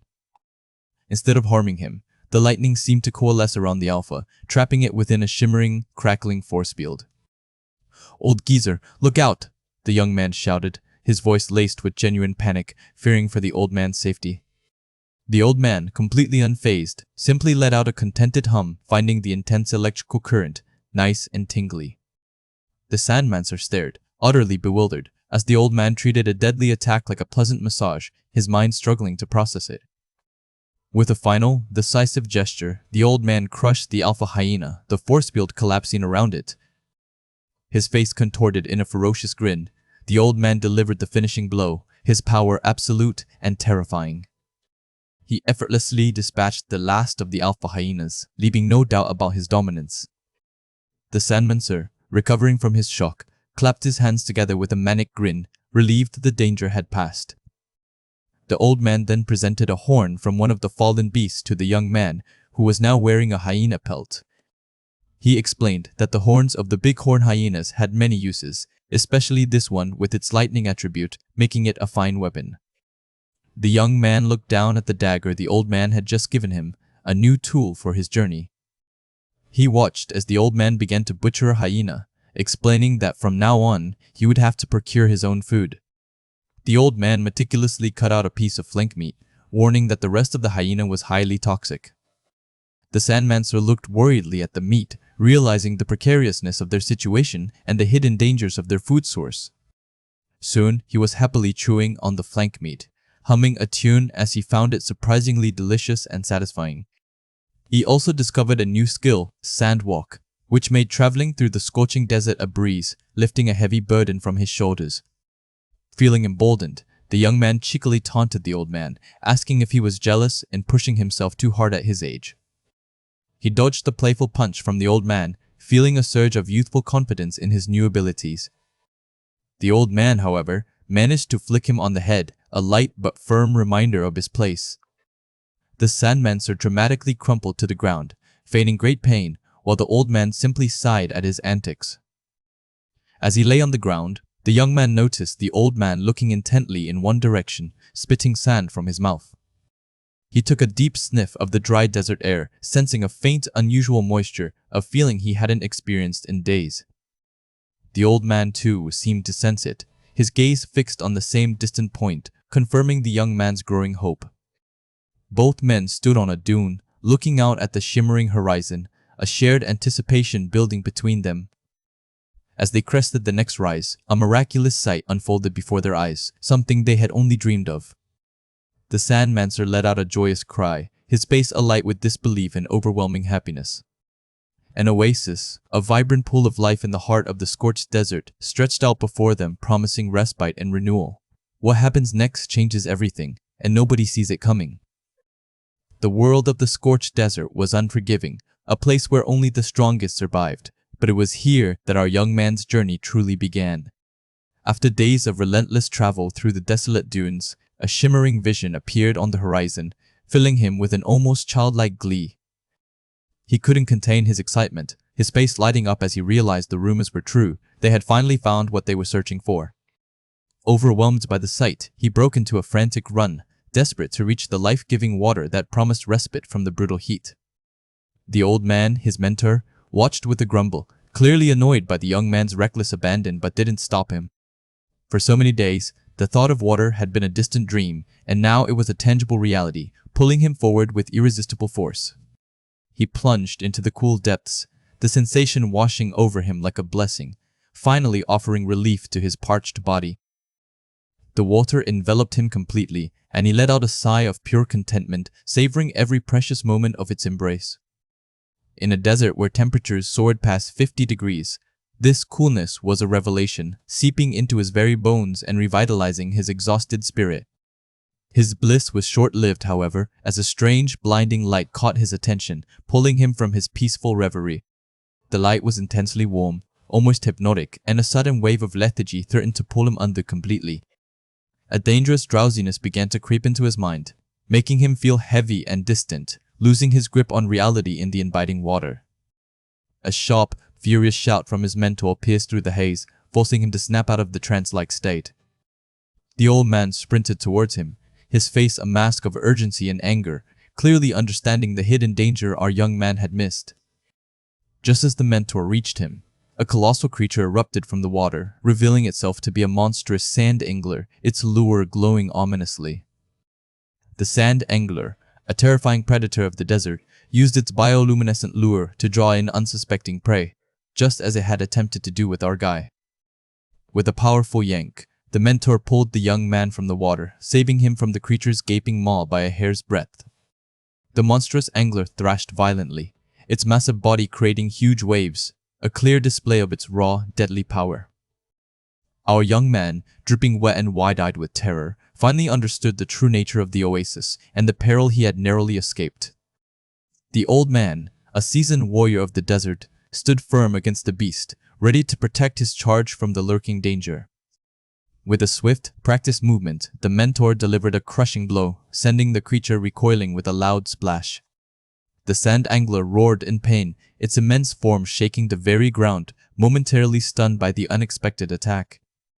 Soaked to the bone, our young man looked up, the water spraying around him like a strange, ephemeral rainbow, a stark contrast to the danger. With the immediate threat neutralized, the old man walked towards him, holding a piece of the creature's fin, a grim reminder of their close call. He explained that the sand angler lured its prey with a lantern-like growth on its head, devouring those foolish enough to fall for the trap. The mentor's frustration was palpable. He couldn't believe how quickly his teaching seemed to vanish from the young man's mind in a moment of weakness. A sharp, stinging blow landed on our guy's face, a physical manifestation of the old man's anger and the depth of his disappointment. Stung by the rebuke and the physical reminder, the young man could only offer a meek apology, his previous joy replaced by shame. The mentor, still seething, then gave a blunt command, "Skin it," referring to the massive creature they had just defeated. Our young man stared, bewildered, the thought of butchering such a monstrous beast completely foreign to him, and he questioned the order. The old man clarified that the sand angler was a C-rank monster, significant enough to warrant careful processing for its valuable parts. He then detailed the creature's belly skin, describing its soft and elastic qualities, making it ideal for crafting a protective robe. A moment of quiet passed before the mentor, with a hint of sarcasm, asked if our young man himself needed a new robe. Still reeling from the earlier events and the mentor's outburst, our guy remained confused, his mind struggling to process the rapid shift in tasks. The old man erupted again, his patience completely worn thin, demanding that the young man make the robe for himself, not for him. With another humble apology, our young man turned his attention back to the colossal sand angler, a new, daunting task before him. He was unfamiliar with such creatures, having never encountered anything like it before, and the sheer scale of the beast was intimidating. The mentor, his voice laced with indifference, told him to either look closely or not, emphasizing that it made no difference to him.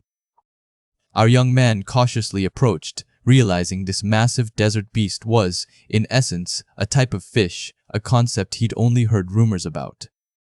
This was his very first time encountering such a creature, a true marvel and terror from a world he was only just beginning to understand. The sheer strangeness of it, combined with its predatory nature, made him admit with a nervous gulp that fish are scary. He began the laborious task of skinning the creature, carefully making the first cut into its tough hide, a process that required immense focus. The work proved far more challenging than anticipated, the monster's skin surprisingly resilient, making him struggle to make progress. He decided to infuse his blade with mana, channeling his energy to enhance its cutting power, hoping to overcome the beast's natural defenses. With a renewed determination, he meticulously whittled down a fin until it was thin enough to serve as a needle, then carved tendons from the flesh for thread. The mentor watched, a critical eye on our young man's efforts, clearly unimpressed by the clumsy, struggling attempts at crafting. Despite his best efforts, the result was a complete disaster.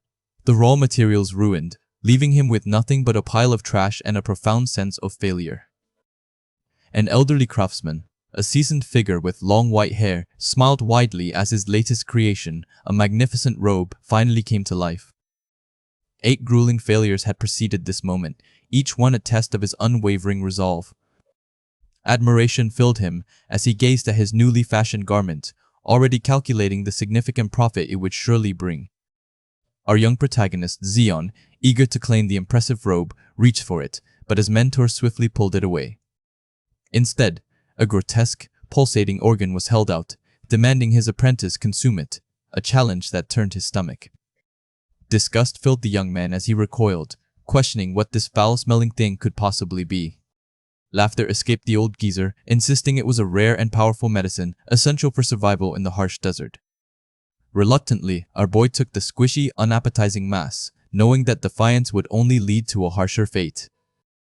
A wary gaze fell upon the strange object, its unsettling texture already making him nauseous before a single bite.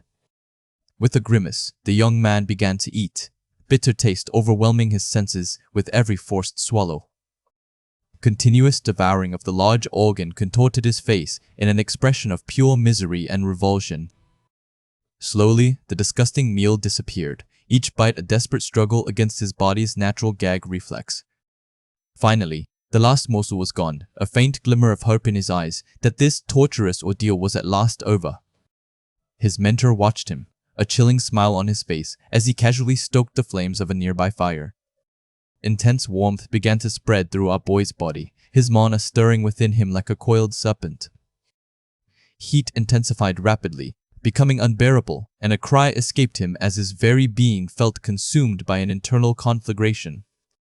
Excruciating torment gripped him as the burning sensation grew, as if a scorching sun had ignited deep within his core. Mana surged wildly within him, his entire being feeling as though it was spiraling completely out of control. A scream tore from his throat as he writhed in unimaginable agony, while the old man merely looked on, unperturbed by his suffering. His mentor began to explain the harsh truths of the desert, where everything was transient, like an oasis that could vanish into quicksand. Yet, even in that relentless cycle of disappearance, life would always find a way to be reborn, much like the resilient sand anglers. Our boy, consumed by an inferno of pain, cursed the old geezer, unable to grasp the philosophical implications of his current torment. Begging for salvation, his cries echoed in the desolate landscape, desperate for the agony to finally cease. Cold indifference met his pleas as the elders simply told him to quiet down and get some rest. Consciousness slowly returned to the young man, his vision blurry as he found himself lying on soft, warm sand. Old man's face loomed over him, upside down, his grin unsettling in the bright desert light. His sudden appearance startled our boy, who jolted upright, disoriented and confused about his new surroundings. A clarification came from him. He hadn't merely slept, but had completely passed out from the overwhelming, excruciating pain. Looking down at his hands, a strange feeling of lightness and incredible strength coursed through his limbs. Clenching his fist, the young man realized his body felt utterly different, imbued with a power he had never known. Sand-like energy swirled around him, a powerful aura and visible manifestation of his newfound abilities. Standing tall, he felt an incredible lightness, as if his body had become as insubstantial and agile as a gust of wind. Astonishment filled him as he glanced at his companion, witnessing the dramatic change in his physique and capabilities. The old geezer confirmed that the sand angler's gallbladder was indeed responsible, a rare medicine granting immense resilience. Our boy gaped, finally realizing the true, incredible value of the grotesque thing he had been forced to consume. His mentor explained that this medicine was as precious as a mana stone to those who braved the scorching desert. Now brimming with enthusiasm, he eagerly declared his intention to become useful, but the old man cut him off, telling him to finish eating. The elder sat by the massive bones of the angler, indicating there was still much left for them to consume. Days were spent feasting on the gigantic carcass, abundant meat providing sustenance for 4 long days. Our boy, refreshed and completely energized, eagerly agreed to continue their arduous journey. Resuming their trek through vast golden desert, his mentor led the way with unwavering purpose. A fierce sandstorm raged around them, but the young man found it felt like nothing more than a cool, invigorating breeze. Continuing to chew on a piece of the angler meat, he marveled at his enhanced resilience even in the face of nature's fury. The old man, completely unfazed by the storm, walked on without a break, his determination and unyielding force. Our boy observed his stoic companion, who hadn't spoken a word for days, his long white hair whipping in the relentless wind. 2 weeks of walking had passed, relentless pace making him question the old man's sense of direction. A sudden, piercing shriek filled the air as a monstrous insect creature burst from the sand, its red eyes glowing menacingly. A swift reaction saw him punching the creature, but it barely budged, proving far tougher than he had expected. A quick look around revealed the full extent of their predicament, surrounded by these formidable beasts. His eyes widened, understanding the true gravity of the situation as more of the creatures emerged from the dunes. Another insectoid monster appeared, its hardened carapace suggesting this would be a truly difficult fight. A terrifying grid of glowing red outlines appeared around him, revealing the true, overwhelming number of enemies lurking beneath the sand. Preparation for battle saw his hand reaching out, knowing he had to act quickly or face not only the monsters but his mentor's silent wrath. His fist slammed into the sand, ready to engage the swarm head-on without hesitation. Ground erupted as he launched himself into battle, knowing this encounter was far more serious than any he had faced before. The real storm hasn't hit yet. Zeon, a young man with a unique affinity for sand, found himself grumbling through yet another relentless sandstorm in the scorched desert. His powers made the blustering winds feel like nothing more than a cool breeze, but his frustration grew with the silent, relentless pace of the old man he traveled with. For days, the elder had walked without a word, never resting, leading Zeon to wonder if he even knew their destination.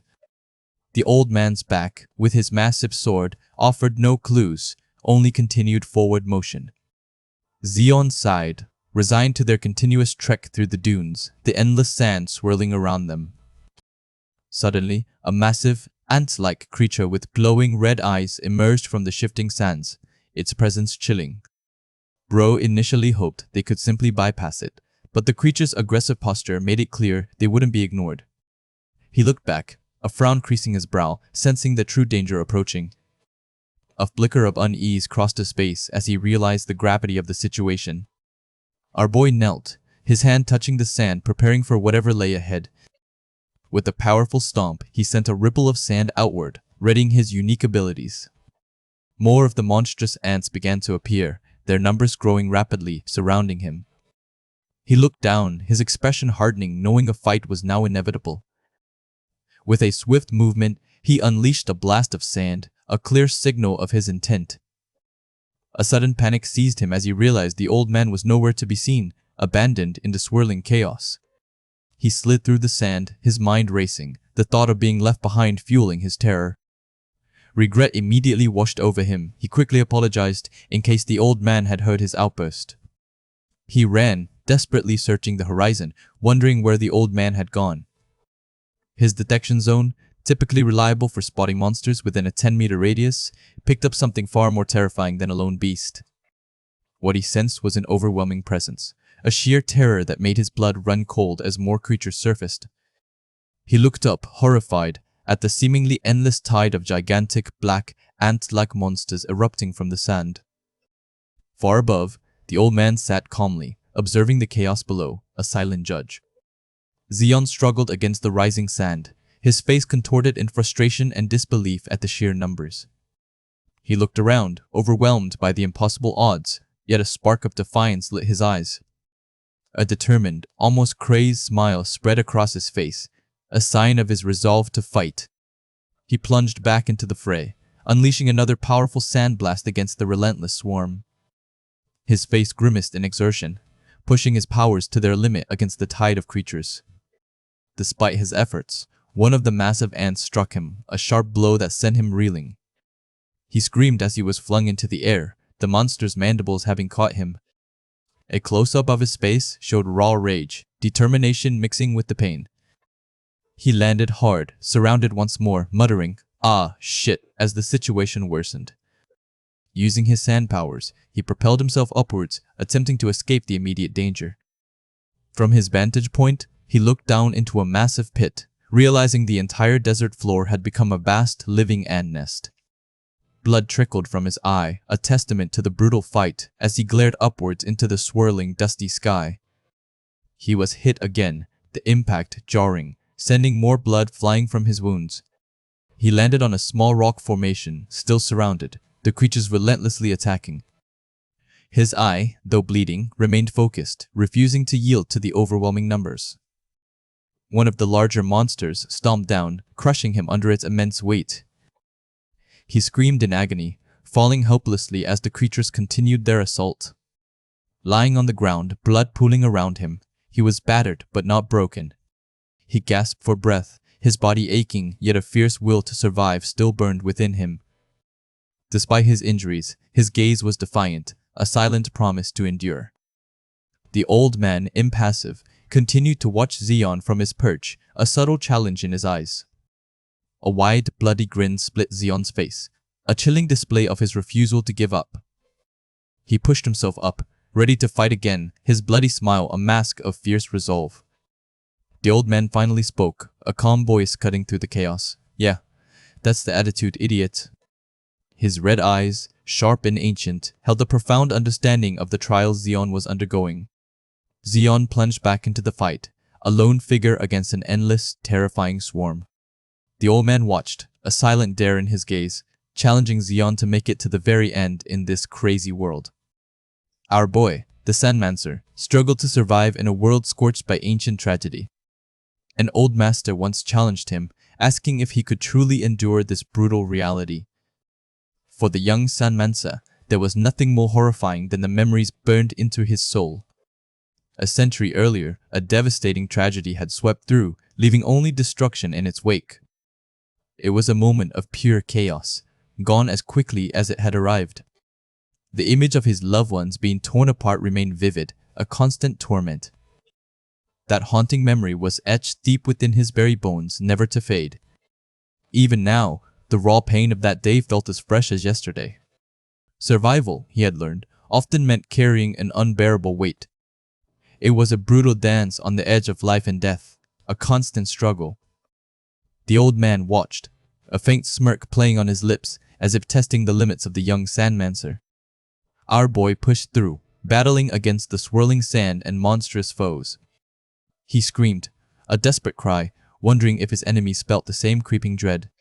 The grotesque ant-like creature swarmed him from all sides, relentless and overwhelming. He unleashed a high-pressure sand missile, a basic but potent attack. Yet, he knew he could amplify its force, channeling gravity and wind into the raw power of the desert. The combined energy surged, multiplying his attack's destructive force many times over. He roared with ferocity, convinced this attack would be the end for his foes. He poured all his might into the strike, taunting his enemies for their failure to stop him earlier. The old man merely observed, a hint of amusement in his eyes at the young man's outburst. A sudden pain ripped through him, and his triumphant cry turned into a choked gasp. He faltered, clutching his side, his defiant words cut short by an unseen force. His eyes widened, a dawning horror replacing his earlier rage. He stumbled, confused and disoriented, unable to comprehend what had just happened. The ant monsters swarmed him, but this wasn't what had struck him down. Blood seeped into his clothes and he quickly dismissed the idea of cloaking. A chilling realization began to dawn on him, far more sinister than he first imagined. His eyes narrowed in dawning horror. As the truth hit him, he had been poisoned. That explained his earlier struggle. His mana control had been subtly sabotaged. The poison, he realized, was blocking his mana vessels, and a furious roar escaped him. He collapsed, raging at the insidious method used to bring him low. His vision blurred, and the world around him began to fade into darkness. When he next opened his eyes, he was in a dark, cavernous space surrounded by the glow of ant eyes. He lay helpless on the floor of what could only be the anthill, their nest. A chorus of eerie screeches filled the air as grotesque larvae crawled into view. He stared at the pale, squirming forms, barely registering what they were. One of the larvae bit into his arm, a sickening crunch echoing in the silence. His body refused to obey, leaving him utterly defenseless against the attack. Blood streamed from his eyes, and a terrifying thought consumed him. He would be devoured alive. Despair washed over him, leaving him with no answers, no escape. His consciousness flickered, and he wondered if this was truly the end of his journey. A primal scream ripped through his mind, shaking him awake, refusing to let him perish without a fight. He unleashed a furious punch, the ground rupturing around him, and what happens next changes everything. Our story followed the young Sandmancer, a determined fighter who was about to face a challenge that would push him to his absolute limits. He realized his rank had surprisingly gone up a level, and with it, the lingering poison that had plagued him was gone, replaced by an overwhelming surge of stamina and mana.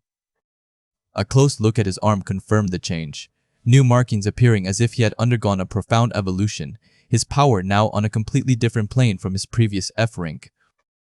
His eyes glowed with renewed intensity, reflecting a fierce resolve as he prepared for the next phase of his desperate struggle against the monstrous creature.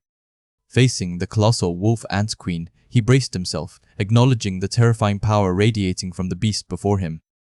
The creature struck with incredible force, a powerful blow that sent our boy flying through the air, crashing into the hard ground. Even as he lay embedded in the earth, dust swirling around him, he pushed himself back up, his body aching, but his spirit unbroken. Despite the sand and debris, he continued his assault, landing a powerful strike on the ant, though it seemed to have little effect. A wave of disbelief washed over him, his yell echoing in the cavern as he grappled with the creature's impossible resilience. His hand, scarred and trembling, pressed against the ground as he stared at the untouched foe, realizing that not a single scratch marred its formidable shell. The formidable wolf ant queen stood before him, its glowing eyes unwavering, its form as solid and unyielding as ever. Its sheer invincibility was insane. Our boy couldn't comprehend how his attacks left absolutely no mark on the beast. A stark image of its massive, spiked leg emphasized its overwhelming power, making him feel the creature was truly beyond reason, completely out of its mind. Yet, a different kind of determination settled in him.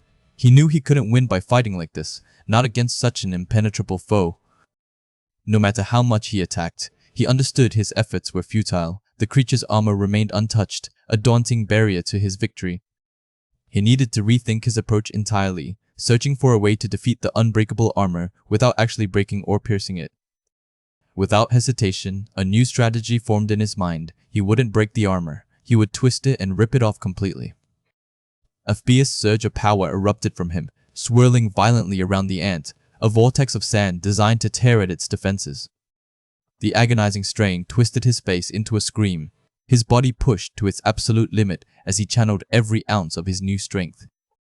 Blood began to seep from his ear, a stark reminder of the immense pressure and the dangerous cost of wielding such destructive force. As the sand twisted violently around the ant, its massive form began to deform, caught in the relentless grip of our boy's power. His vision blurred, his eyes straining, but he held on, his face a mask of pain and unwavering resolve, refusing to yield. A single eye, glowing fiercely through the blood and tears, reflected his desperate will to survive and conquer this impossible challenge. The monstrous ant groaned, its armor creaking under the unprecedented force, a sound that signaled its struggle against the twisting vortex. Cracks began to spiderweb across its shell, the first signs that his unconventional attack was finally succeeding where brute force had failed. With a final guttural scream, he declared his unwavering intent, "Until one of us dies." His spirit was ablaze, fueled by pain and defiance. His body screamed in protest, but he pushed through it all, yelling at the beast, commanding it to fight, to meet his desperate challenge. The young man finally collapsed, spent and broken, the last threads of his sand magic dissipating around him as he fell into unconsciousness. His limbs twitched weakly on the ground, blood staining his face from his ears and eyes, a testament to the brutal toll of his battle. He could barely lift an arm, his body unresponsive, a profound exhaustion settling over him like a heavy shroud. A moment later, he lay completely still, defeated by his own body, but having pushed beyond what anyone thought possible. The old man appeared, gently scooping up the unconscious Sandmancer, a faint smile playing on his lips as he assessed the scene. His mentor, the old geezer, looked down at him, a slight smirk on his face, commenting on how weak our boy still was. A faint, blood-streaked smile touched our boy's lips as he muttered that the old man could have the final blow, accepting his own defeat. The old man's grin widened, amused by the young Sandmancer's insolence even in his weakened state. The defeated wolf ant queen lay sprawled on the ground, a sword piercing its head, a clear sign of the old man's decisive final strike. Even a C-rank monster was no match for the old man, who casually carried our boy, praising his struggle against such a powerful foe. He spoke of the importance of fighting to the last breath, acknowledging that our boy had earned the right to live through his tenacity. But the young man, his ear still ringing, struggled to hear him, his eardrums completely ruptured from the immense magical strain. The old man's sharp eyes confirmed the damage, yet he continued to speak, asking our boy where they were heading next. Before him, a glowing, crystalline orb rested in the shattered earth, and our boy, confused, wondered what strange object this could be. With a confused gesture, he pointed at the mysterious orb, and the old man simply stated it was a queen ant's egg. Answering his unspoken question, the old man sat him down, gently forcing the egg towards his mouth, declaring it medicine with a strawberry flavor. What fate awaited him as he swallowed this bizarre, potent meal was a question that hung heavy in the air, promising a future far stranger than his past. Jae-hook, weary and desperate, found himself staring at a strange glowing orb, which an old man had just told him was medicine. Carved into the rock beside him were the words, "Medicine, it's medicine," a chilling reassurance that only deepened his unease. Eyes wide with a mix of wonder and apprehension, he looked at the mysterious, shimmering object. It pulsed with a soft light, hinting at something powerful, yet he couldn't shake a growing sense of doubt. Watching him with a calm, steady gaze, the old man's expression remained unreadable. He offered no further explanation, simply allowing the silence to press down on our boy's decision.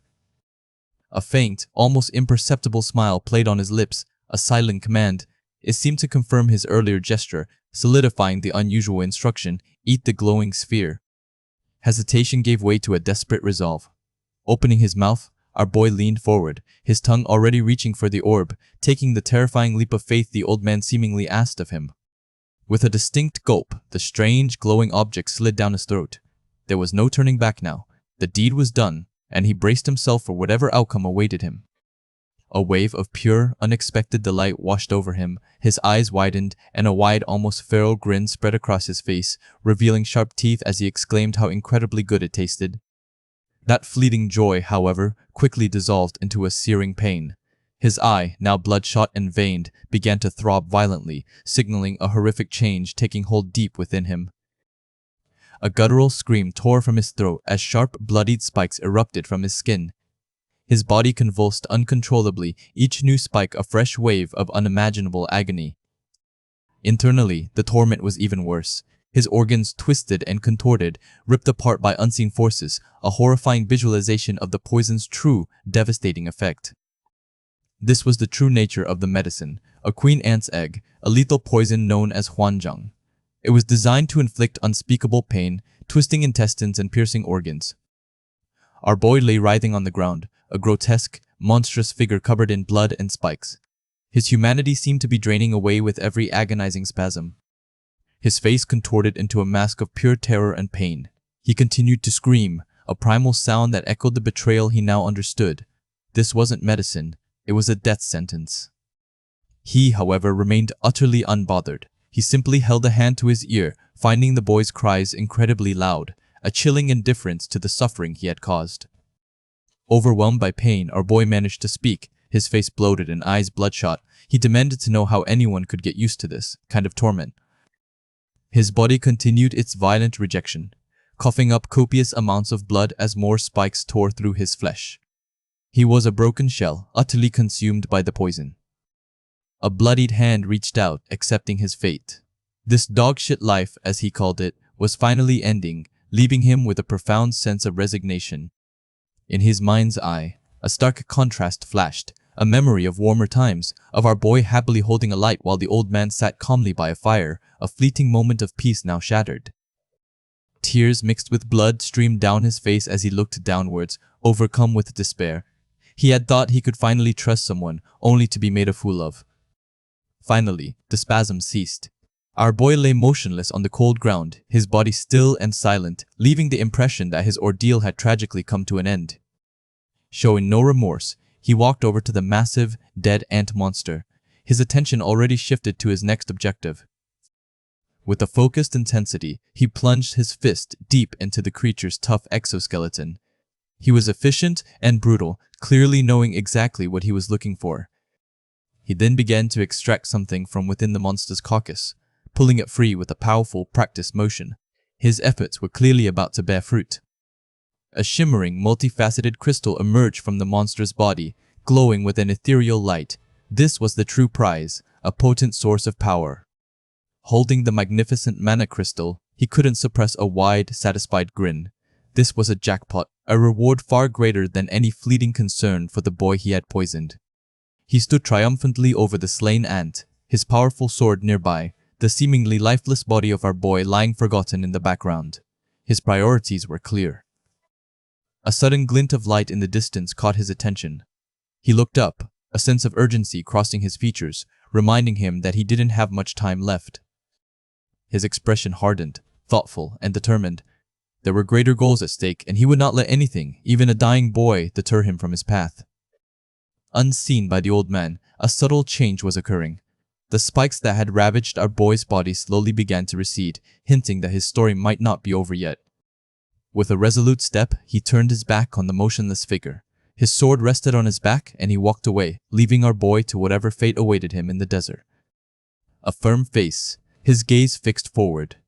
There was no hesitation, no regret, only a singular focus on the path ahead, whatever hardships it might entail. The vast, desolate desert stretched out before him, but something was stirring beneath its surface. Subtle ripples in the sand hinted at a powerful energy beginning to awaken. Suddenly, a massive burst of sand and raw energy erupted from the ground. It was the old man's power, unleashed with incredible force, reshaping the very landscape around him. Standing calmly at the epicenter of the swirling sandstorm he had conjured, a figure of immense power. Then, as if sensing something, he turned, casting a glance back into the chaos. A slight smirk played on his lips as he observed the swirling maelstrom. It was a look of satisfaction, a silent acknowledgement of his own formidable abilities. Through the dissipating dust, an impossible sight emerged. Our boy stirred, waking amidst the sandstorm. His eyes snapped open, filled with a mixture of shock and confusion. Unburdened by spikes, he rose, covered in sand and rage. His face was twisted in a furious snarl, ready to confront the man who had so cruelly deceived him. He merely looked back, a dismissive smirk on his face, completely unconcerned by the boy's fury. What happens next changes everything, and nobody sees it coming. The young man, known as the Sandmancer, had pushed his limits in the scorching desert, barely surviving his recent trials. Now, he faced the old man who had saved him, utterly enraged by what he perceived as a betrayal. Daoden watched the young man's furious outburst with a calm, almost mocking expression, seeing through the raw emotion to the confusion beneath. In a whirlwind of sand and power, the young man lashed out, his rage a tangible force that reshaped the very ground around them. He didn't understand the old man's actions. His attacks intensified, a blinding surge of energy exploding from his form, driven by a deep-seated anger and the feeling of having been wronged. He fell back, utterly spent, staring at the dust with a single, burning question echoing in his mind. Reaching out, his hands trembled, still glowing faintly with the power he had just unleashed, desperate for an answer to his torment. Sharp spikes of solidified sand erupted from the ground, reflecting the raw, untamed power he commanded, a testament to his growing strength. The jagged formations continued to rise, a silent, deadly landscape born of his frustration and the immense mana now coursing through him. He crumpled to the ground, exhausted but still defiant, the energy draining from his body leaving him vulnerable. His eyes glowed with an eerie light, reflecting the chaotic power within him, yet also holding a flicker of confusion and pain. A close-up revealed the sweat on his brow, the fear in his wide, glowing eyes, as the weight of his recent ordeal finally began to settle. Daoden stood unmoving amidst the destruction, his arms crossed, completely unfazed by the young man's furious assault. The young man looked up, startled by the old man's casual posture, unable to comprehend his indifference. Daoden sighed, his expression a mix of exasperation and amusement, as if dealing with a particularly troublesome child. He continued to stare at the old man, a silent question in his gaze, wondering if his anger was truly misplaced. Suddenly, Daoden pulled him into a tight embrace, a surprising gesture that completely disarmed the furious young man. Still held, the young man looked around, bewildered by the sudden change in their dynamic, his anger momentarily forgotten. A golden light pulsed around the young man, his body crackling with energy, a clear sign of the profound changes happening within him. His glowing eyes faded back to normal, the intense light replaced by a look of dawning comprehension and a touch of shame. He returned the embrace, burying his face in Daoden's shoulder, a wave of relief washing over him as he understood the true nature of the old man's betrayal. Tears streamed down his face, a raw outpouring of emotion as he apologized for his foolishness, humbled by the old man's unexpected care. Daoden wore a wide, knowing grin, satisfied that his risky plan had paid off, and the young man now understood. From behind, Daoden's posture conveyed a quiet pride, having pushed the young man to grow in a way he never could have otherwise. The young man, still a bit dazed, wiped his mouth, the last remnants of his confusion giving way to a simple, almost childlike acceptance. Daoden's fist clenched, a subtle sign of his readiness to move, to push forward with their journey. He scooped up the young man once more, holding him like a sack of potatoes, ready for their next adventure. The young man looked up, his expression a mix of surprise and annoyance, realizing what this new mode of transportation meant. Daoden's grin widened, a mischievous glint in his eye, clearly enjoying the young man's discomfort. He pointed forward, a clear command in his gesture, signaling the direction they would take. The young man's eyes went wide with pure dread, understanding exactly what Daoden had in mind for their departure. In the vast, empty desert, a few scorpions scuttled, oblivious to the impending chaos about to descend upon them. A powerful impact crater appeared in the sand, a testament to the incredible speed and force of Daoden's movements. Daoden laughed boisterously, holding the young man tight, thrilled by the exhilarating speed of their travel. The young man screamed, his face contorted in an expression of sheer terror and discomfort, pleading for a normal journey. Daoden's smile remained, completely unbothered by the young man's distress, enjoying the ride immensely. His expression turned serious for a moment, his gaze fixed on something in the far distance, a change of pace. The young man looked up, his eyes wide with a new kind of fear, sensing the shift in Daoden's demeanor. His eye focused, reflecting a distant colossal shape, a sight that commanded his full attention. High above the desert, a dark, monolithic shape floated, an impossibly large creature dwarfing everything around it. The monstrous form loomed closer, its sheer size becoming more apparent, a true leviathan of the desert. Its ancient, reptilian face, with glowing eyes, stared out, a silent, imposing presence that struck awe and fear into anyone who saw it. Daoden and the young man soared through the air, heading directly towards the colossal creature, an unexpected destination. A massive, weathered leg of the creature touched the sand, emphasizing its immense scale and ancient power. The young man's jaw dropped, his voice catching in his throat, utterly overwhelmed by the sight of the gargantuan beast. He stared up, his neck craned, trying to take in the full scope of the massive, moving fortress before them. Daoden and the young man hovered in the air, both looking up at the immense monster, a moment of shared awe. A low, resonant hum filled the air, the sound of the colossal creature moving, a living mountain. The full silhouette of the creature, a mobile fortress, became clear against the stormy desert sky, its presence dominating the horizon. Daoden landed gently, dropping the young man unceremoniously, his attention now fully on the giant. The young man stumbled, looking around in confusion, then at Daoden, sensing the sudden shift in the old man's focus. Daoden's expression was grim, his monocle glinting as he prepared for whatever encounter awaited them. Daoden stood tall, his back to the viewer, facing the immense, ancient creature that had just appeared. This was the mobile fortress, Archelon, a creature of legend. What happens next, as they face this behemoth, will test their newfound bond in ways they can't yet imagine. Daoden found himself a reluctant companion, dragged across the scorched desert by an eccentric, powerful old man. The elder, Pavilsa, was a boisterous figure, seemingly unfazed by age, while his counterpart, another old man, wore a weary expression. The elder, ever the provocateur, remarked on the other old man's lost teeth, a casual jab that barely registered amidst the desert's vastness. The other elder simply sighed, calling Pavilsa the abnormal one for his unnatural vitality, despite his advanced age. Our boy Daoden watched the exchange, a bead of sweat tracing his temple, unsure of how to react to these strange, powerful figures. The other old man then questioned Pavilsa's presence, reminding him that this territory wasn't his usual stomping ground. He dismissed the concern, claiming he was merely dealing with a minor infestation of scavengers, a task beneath his true capabilities.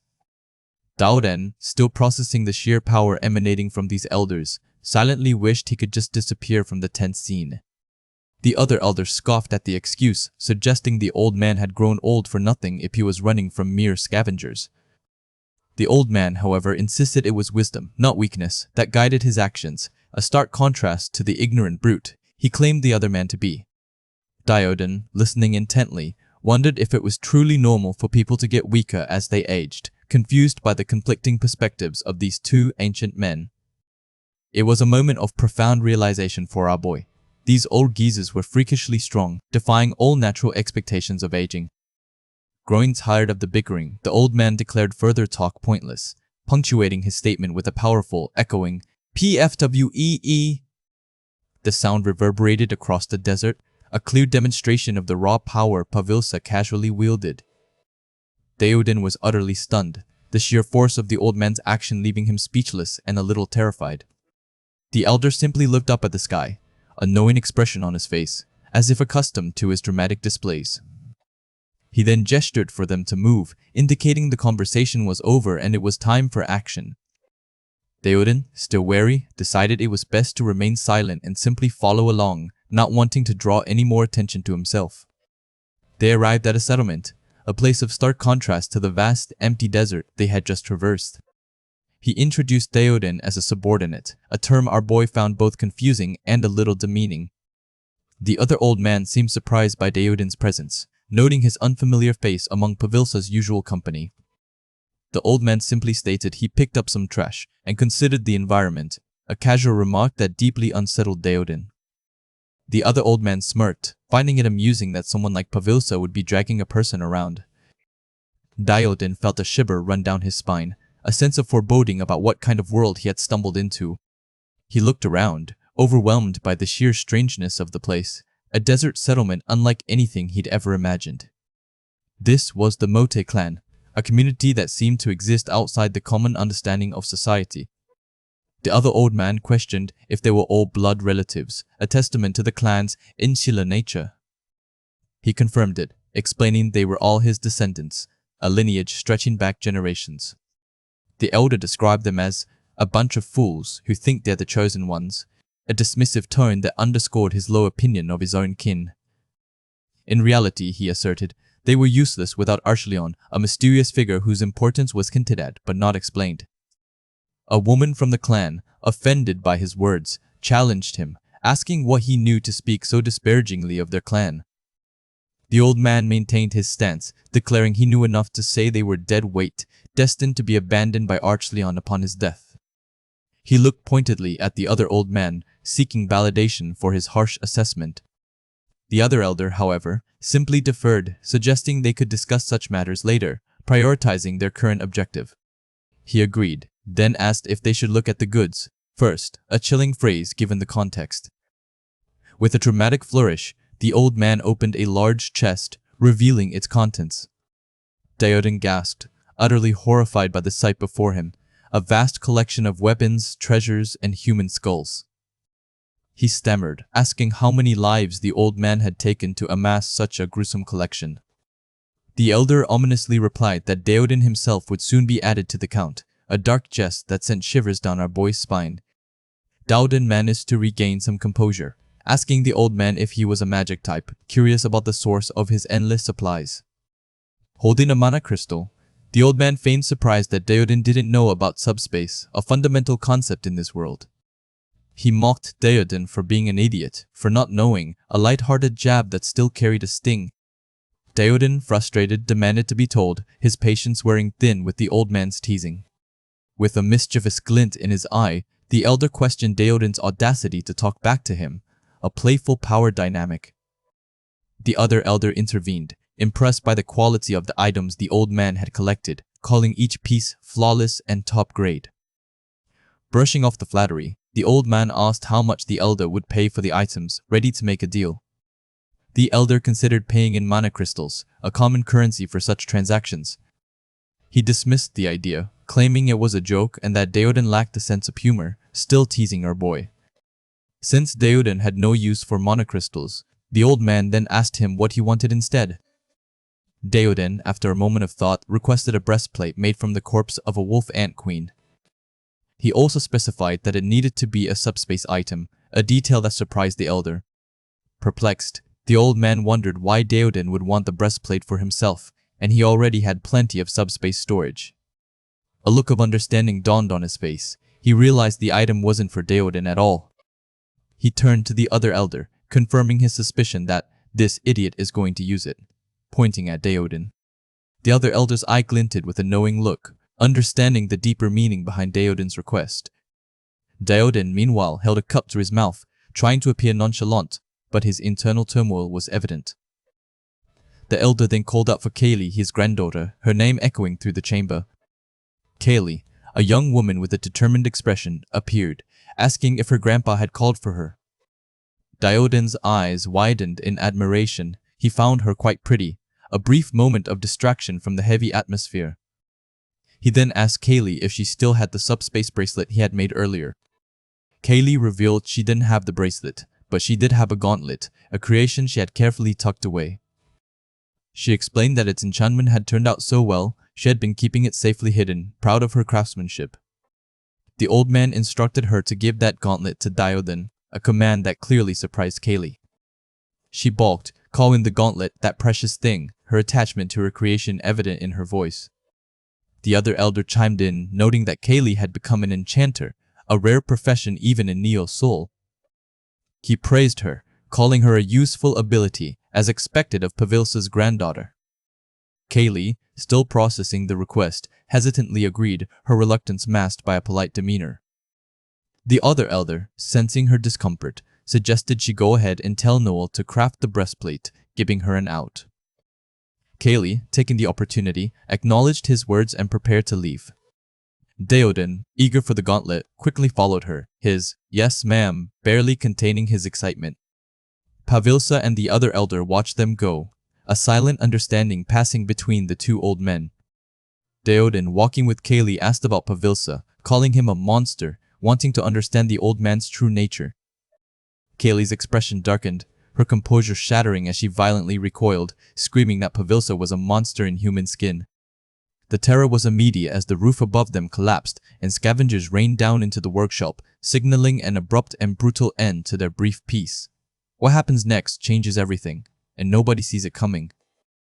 The chapter opened with 5 Sanmansers, a young man running frantically alongside a woman, the urgency of their escape palpable in their expressions.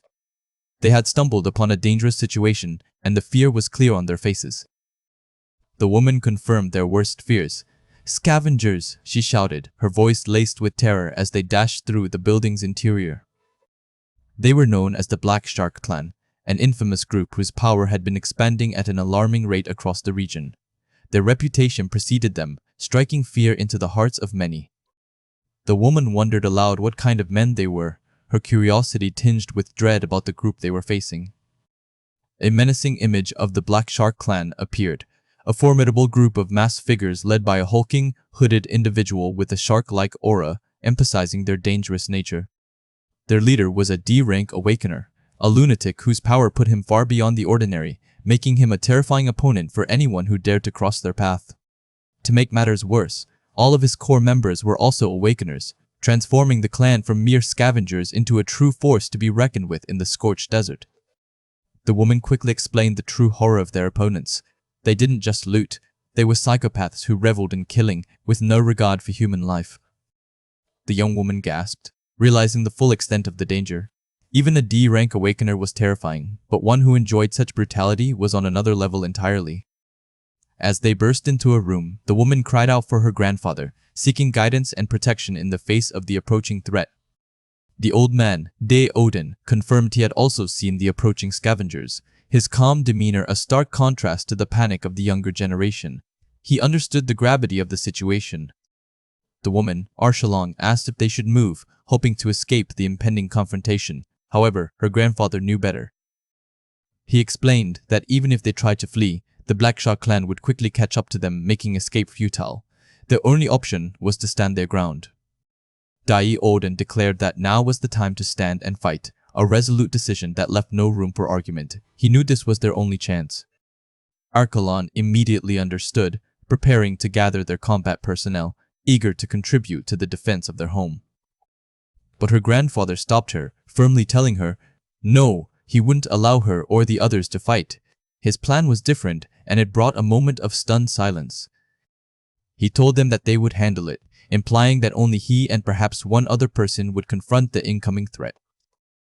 The protagonist, De Odin's grandson, looked confused, wondering what his grandfather meant by "we." He was still trying to process the sudden shift in plans. Dai Odin then turned to his grandson, calling him a dumbass and announcing that he would be taking care of this fight. The young man was shocked, his eyes wide with disbelief as he pointed to himself. He couldn't fathom why he, an E-rank, would be chosen for such a dangerous task.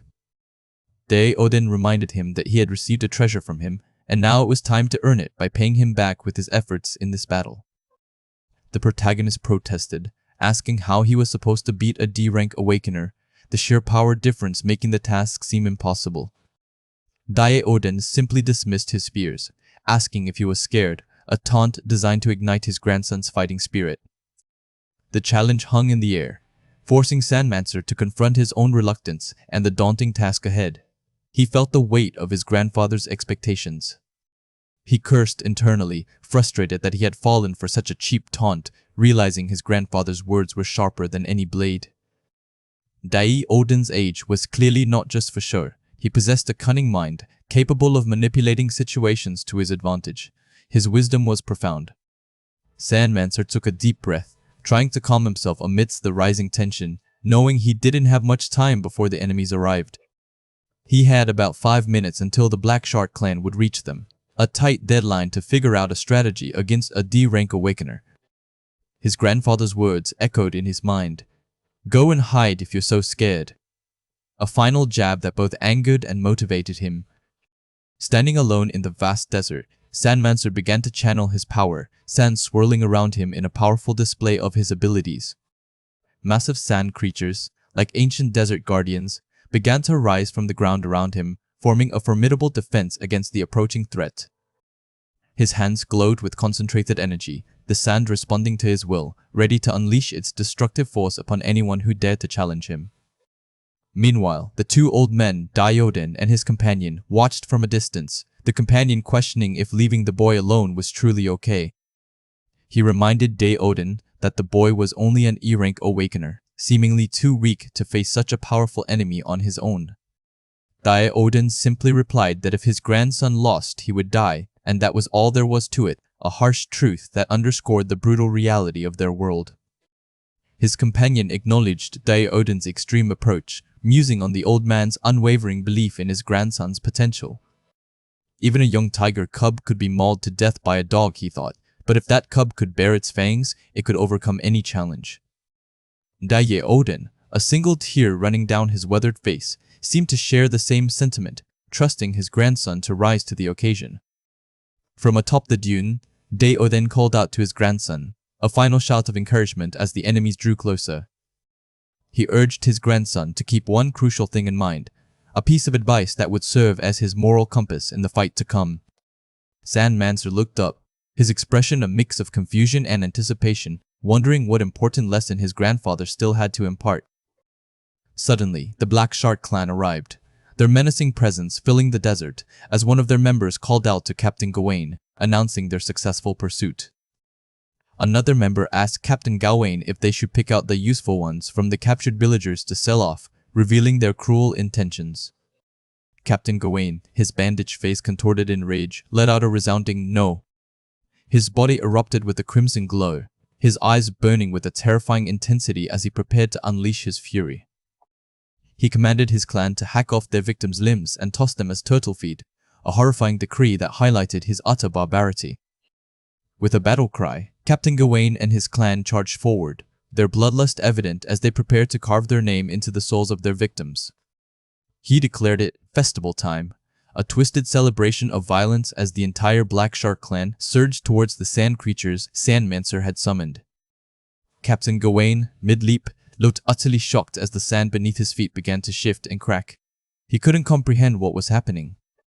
A Black Shark clan member fell into a sudden chasm, swallowed by the shifting desert floor, demonstrating the unpredictable nature of Sandmancer's power. Captain Gawain's eyes widened in horror, realizing the true extent of the danger as his men screamed, caught in the treacherous sand. Sandmancer, suspended in the air, commanded the desert, causing the sand to split apart and engulf the attacking scavengers, forcing them to retreat in panic. Gawain and his second-in-command, Clang, watched in disbelief as the sand moved, unsure if they had stumbled into a trap. Clang assured Gawain that there were no traps, having thoroughly scouted the area, making Sandmancer's power even more perplexing. But before Gawain could fully process this, Sandmancer appeared in a flash, striking Clang with a brutal punch. Gawain watched, stunned, as Sandmancer held Clang captive, his sudden appearance leaving the captain speechless. Enraged, Gawain screamed at Sandmancer to take his hands off Clang, his voice filled with fury at the unexpected attack. Clang's legs dangled limply in Sandmancer's grasp, a clear sign of the swift and decisive blow he had delivered. Sandmancer's eyes glowed with an intense crimson light, reflecting his escalating power and the dark resolve that now filled him. Red energy pulsed around him as he held Clang, his posture radiating a dangerous aura that promised further destruction. Clang, now bruised and bleeding, was held aloft by Sandmancer, a stark display of his growing strength and ruthlessness. Sandmancer then looked up, blood smeared on his cheek, a chilling determination in his eyes as he declared, "Next." He stood ready, his sword drawn and pointed towards Gawain, signaling his readiness to face the D-rank awakener directly. Gawain charged, leaving a trail of red energy in his wake, his frustration turning into a desperate, all-out assault. His powerful slash tore through the air, aimed directly at Sandmancer, a strike meant to end the fight swiftly and brutally. But Gawain's eyes widened in utter shock, his attack having seemingly missed its mark completely. He couldn't believe it, questioning what kind of person his opponent was to evade such a direct strike. Sandmancer stood unharmed, having not just dodged the slash, but seemingly blocked it entirely, leaving Gawain bewildered and frustrated. Suddenly, another Black Shark clan member, Masimoto, attacked Sandmancer from behind, attempting a sneak attack. Sandmancer, however, was prepared, summoning a vortex of sand that pulled Mashimoto downwards, dodging the attack with ease. Mashimoto's attack struck only empty air, hitting nothing but the swirling sand as Sandmancer skillfully evaded him. Gawain, infuriated by these cheap tricks, charged once more, determined to overpower Sandmancer with brute force. He unleashed a powerful punch, a direct strike aimed at Sandmancer, expecting it to be decisive. In the scorching desert, Odin, a mysterious Sandmancer, was locked in a brutal battle for survival. The masked man, Gawain, erupted in a furious roar, his voice echoing across the dunes. He scoffed at the idea of being called trash, especially by someone he considered beneath him. The image of clay, defeated and lifeless, flashed in his mind, fueling his indignation. Then Mashimoto, another formidable opponent, also fallen by the same hand. He had acknowledged both Clay and Mashimoto as powerful rivals, people who shouldn't have been bested by a mere amateur. A deep frustration began to simmer within him, trying to understand the nature of this opponent's strange power. He couldn't comprehend what kind of ability our boy was even using against him. His fists clenched, radiating a fierce crimson energy that promised utter devastation. He vowed not to be swayed by any tricks, his eyes burning with an intense resolve. He demanded that his opponent reveal the true extent of his hidden power, to face him head-on. If his foe was a true awakener, he insisted, then he should stop hiding and fight like one. But just as Gawain prepared his onslaught, the sand around him swirled and his opponent was gone. He looked around, bewildered, wondering where the Sandmancer could have disappeared to so quickly. A chilling thought struck him as he whipped around, sensing a presence he hadn't anticipated. He hadn't predicted this move, this sudden appearance from the very ground beneath his feet. A sharp blow landed, and he stumbled, the force of the impact jarring him to his core. He cried out in agony, understanding in that moment that he had been completely lured into a trap. His rage flared anew, knowing that a single mistaken battle could mean his very end. To think he had fallen for such a simple trick, it was an unbearable humiliation. He swore that he would carve this lesson into his opponent, one painful blow at a time. With a roar, he unleashed a powerful attack, dedicating the strike to the memory of Mashimoto. Another explosive burst of energy followed, a tribute to Clay and his fallen strength. His screams tore through the air as he channeled his fury for Alaya, pressing the assault. The pain he felt was nothing compared to the vengeance he sought for Ezreal. His hands moved with brutal efficiency, each strike carrying the weight of Miraz's defeat. He continued his barrage, shouting the names of Shabaria and Kael, unwilling to yield. He believed that whatever ability his opponent possessed, it was meaningless now that he had been caught. He watched his opponent fall into the swirling sand, believing the battle was finally over. But then he noticed his hand. The gauntlet was gone, slipped off during the rapid exchange. He wondered if the Sandmancer had intentionally removed it to escape his grasp.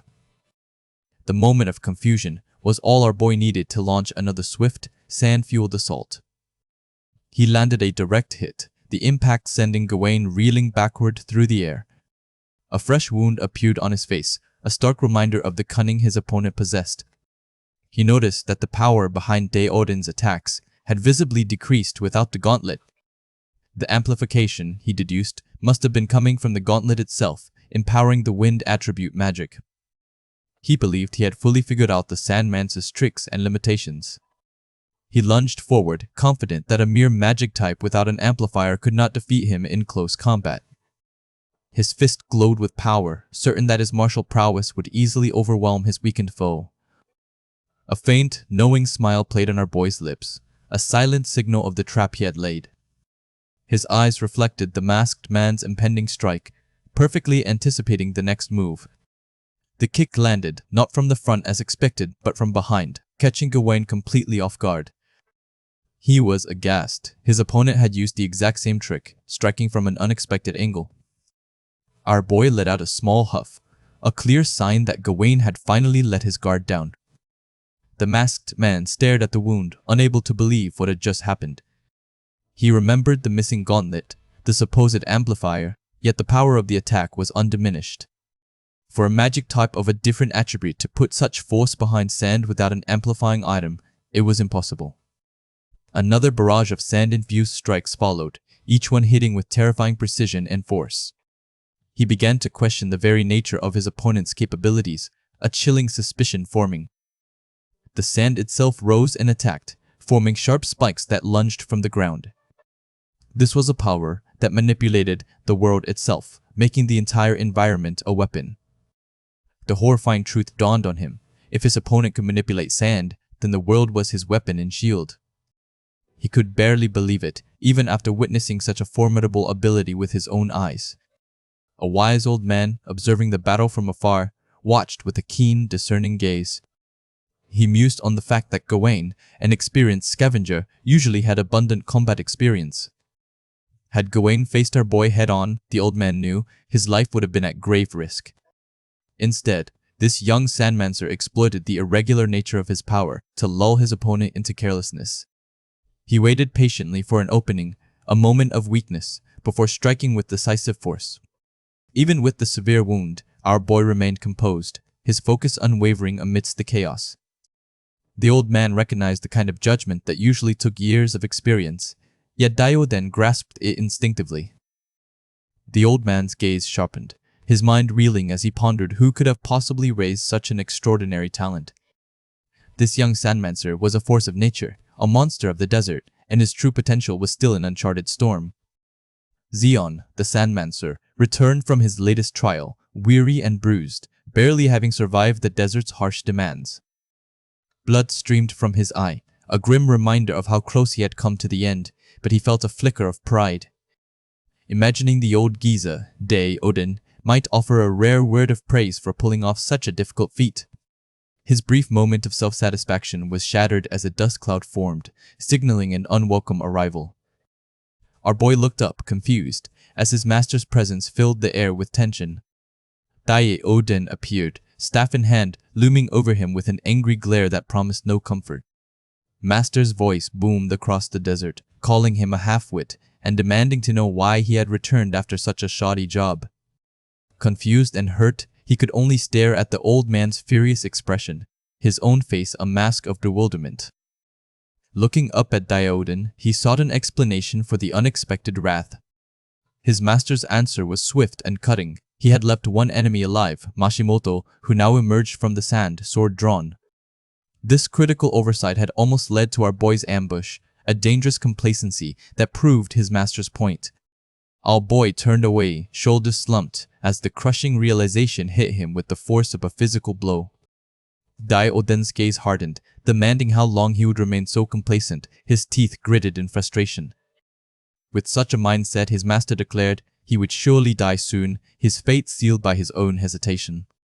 His master told him to just go back, implying he wasn't fit for the path he had chosen, a devastating judgment. Away from the confrontation, Kaylee watched with a look of deep concern, her brow furrowed in worry for our boy. Head bowed, he stood alone, the weight of his master's disappointment and the harsh truth of his words leaving him completely defeated. A faint, pained smile touched his lips, acknowledging the difficult lesson. Later, as he walked back towards the settlement, he saw Kaylee and another elder from the Moat clan approaching. They offered him genuine thanks, their faces filled with relief and gratitude for his actions. Elder's kind expression was a stark contrast to Daioden's fury, as he sincerely thanked our boy for his great job. Kaylee enthusiastically hugged him from behind, praising his bravery for taking on the entire Black Shark squad by himself. Our boy looked overwhelmed, caught between the villagers' praise and his master's scathing criticism. His eyes, however, betrayed the inner turmoil, still troubled by the true cost of his recent battle. Gazing out at the desert, towards the spot where the swordsman Mashimoto had been buried, the memory of fresh wound. He admitted to himself that he had known Mashimoto might come back to ambush him, yet he still hadn't killed him. His internal struggle was clear. He had tried to pretend he didn't know the danger, hoping the enemy would simply disappear. An image of him falling, vulnerable to attack, underscored the dire consequences of his hesitation.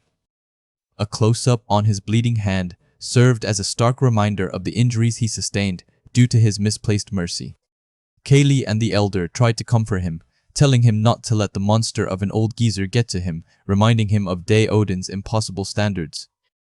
His strained smile touched his lips, acknowledging Odin's relentless perfectionism. Kaylee looked confused, while the elder's gaze was knowing, sensing a deeper issue beneath our boy's words.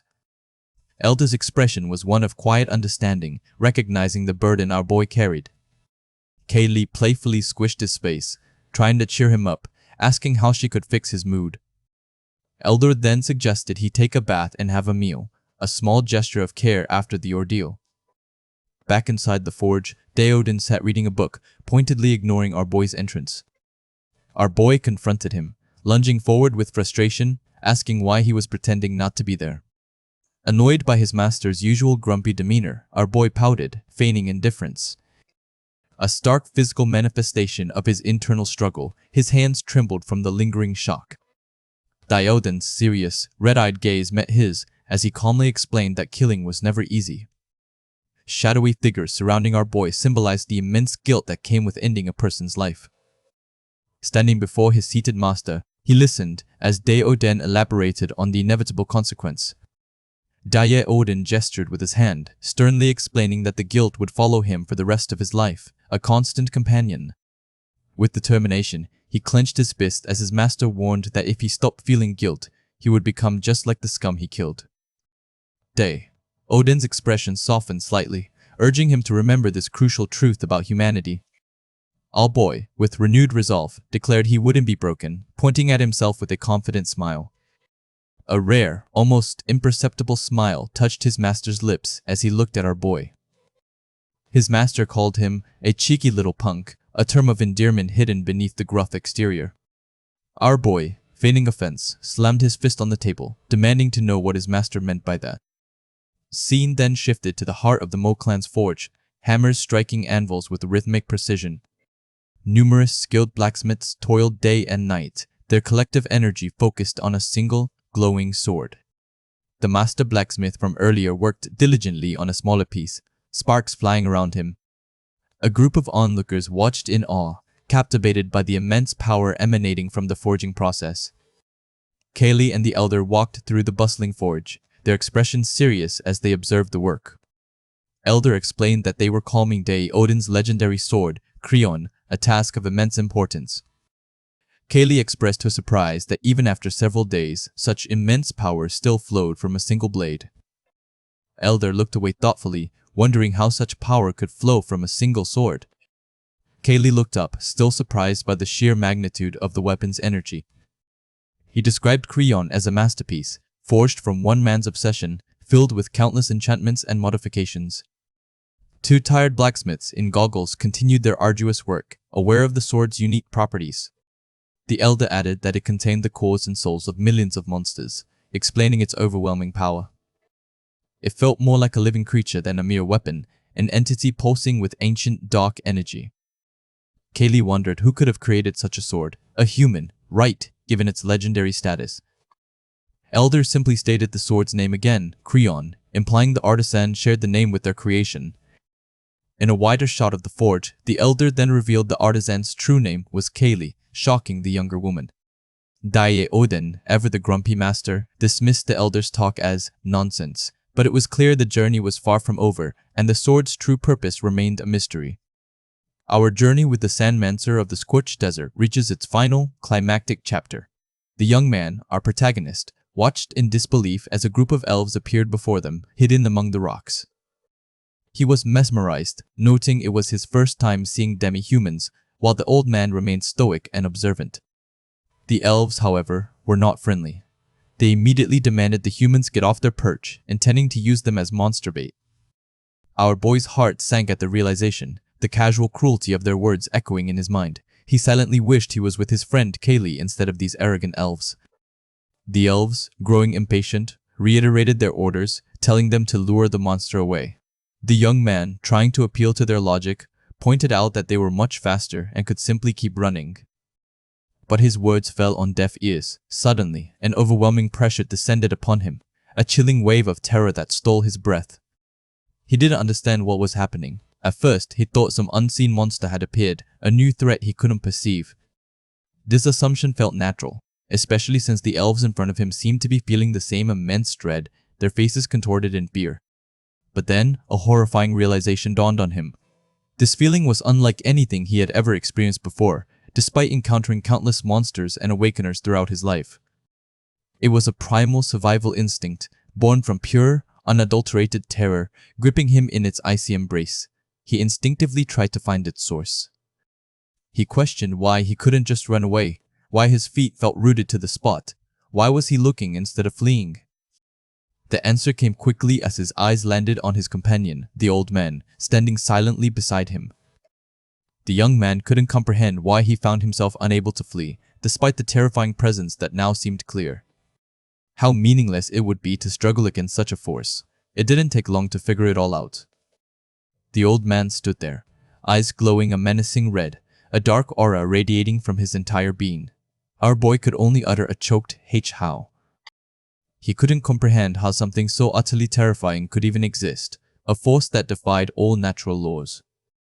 The elves around them were also paralyzed with fear, their initial bravado shattered by the inexplicable power. One elf desperately tried to snap her comrades out of it. She insisted that this overwhelming presence came from just a human, trying to rationalize the impossible.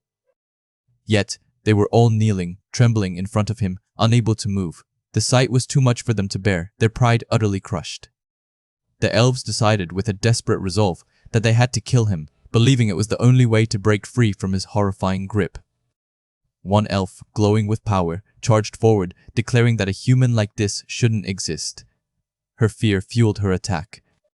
She let loose an arrow, a desperate attempt to erase the anomaly before them. But the old man effortlessly caught it midair with one hand, his glowing eyes fixed on her. The air crackled with his raw power, making the arrow seem insignificant. His expression was chilling, a silent promise of the terror he could unleash. The elf's attack was a futile gesture.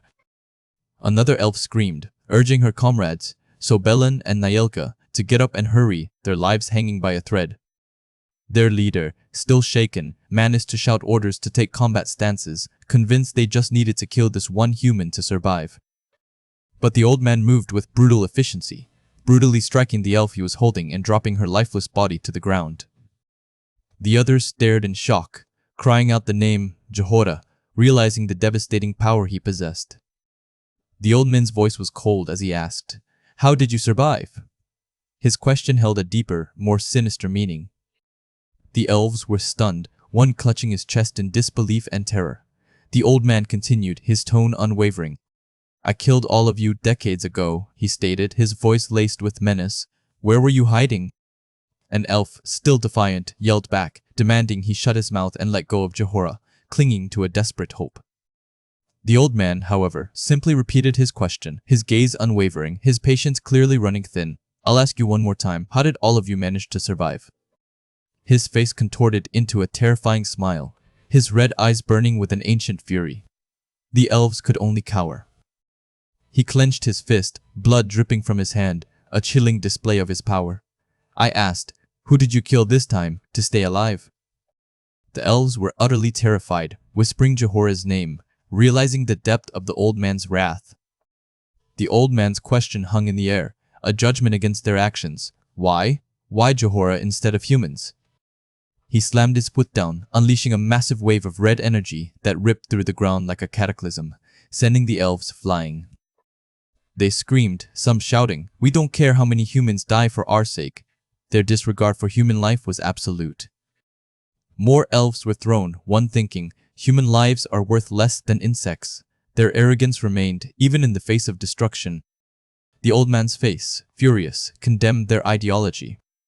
"Humans deserve to die, not elves," he mimicked, his voice seething.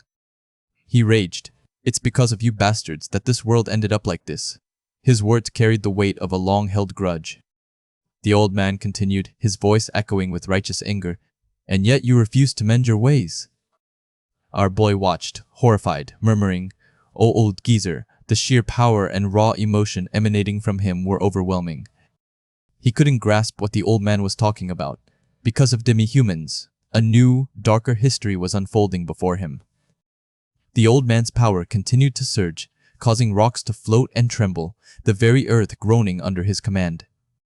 Suddenly, a giant, fiery monster, Solkaras, appeared, attracted by the chaos and the old man's immense power. The elves recognized it as the one that had been chasing them, a new threat that momentarily distracted them from their current terror. Their leader, Ikara, ever opportunistic, saw a new chance, declaring it perfect to make the monster and the old man fight. Ikara's malicious face showed no remorse as she plotted. She then ordered another elf to throw the smaller human behind them first. Our boy was aghast, finally understanding their true intentions. He was just a pawn in their desperate game. Wait, what are those elves saying? He stammered, the words barely forming in his throat. Ikara explained that she and Naoka would corner the old man, the human who killed Jahora, while the monster was distracted. Our boy's mind reeled. Corner? The human? He was referring to the old man, the one who had just displayed such terrifying power, an impossible task. The old man, meanwhile, surveyed the landscape, now split in half by his earlier attack, a testament to his destructive capabilities. He approached one of the injured elves, Sobelin, his steps measured and deliberate. He asked the cowering elf, "Sobelin, can you hear me?" His voice was deceptively calm. He then added, "If you're safe, please answer." His red eyes held a chilling intensity. His gaze was piercing, an unspoken threat behind the seemingly simple question. The elf trembled under his stare. He leaned in, his voice calm but menacing, asking if her village was nearby, the question hanging heavy in the air. The elf screamed in terror, her muffled cries barely escaping her lips as she struggled against his grip. The old man promised to let her go if she answered, a cruel offer knowing her fear. But she could only stammer, for a mere hum cut short by sheer terror and the old man's looming presence. With a terrifying surge of red energy, the old man struck the ground, the force of his blow immense. The ground broke where the elf had been, now a deep, bloodied crater. The consequences of defying him were clear. The old man looked down at the sight, his face unreadable, his actions devoid of emotion. The remaining injured elf, trembling uncontrollably, begged him not to come near her, to go away, her voice laced with pure fear. She cowered, pleading for him to leave, her body shaking uncontrollably. Our boy, despite his own terror, tried to intervene. "Oh, old geezer, wait a minute." He couldn't bear to watch. The old man paused, just for a moment, a brief flicker of consideration in his red eyes. Then, without warning, he unleashed a powerful blast that sent our protagonist flying, hitting the ground hard. The young man crashed down, dust and debris scattering around him. He lay injured, the impact rattling his bones. The old man stood over the cowering elf, his smile chilling. "You're trembling, in front of a human, how pitiful." He reiterated his demand, his voice devoid of warmth. "I'd like you to tell me the location of your village." The elf, tears streaming down her face, could only whisper, "Why?" her voice breaking with despair. The old man's red outline loomed behind the crying elf as he finished her thought. "Would a he-human?" His words were a final, mocking blow.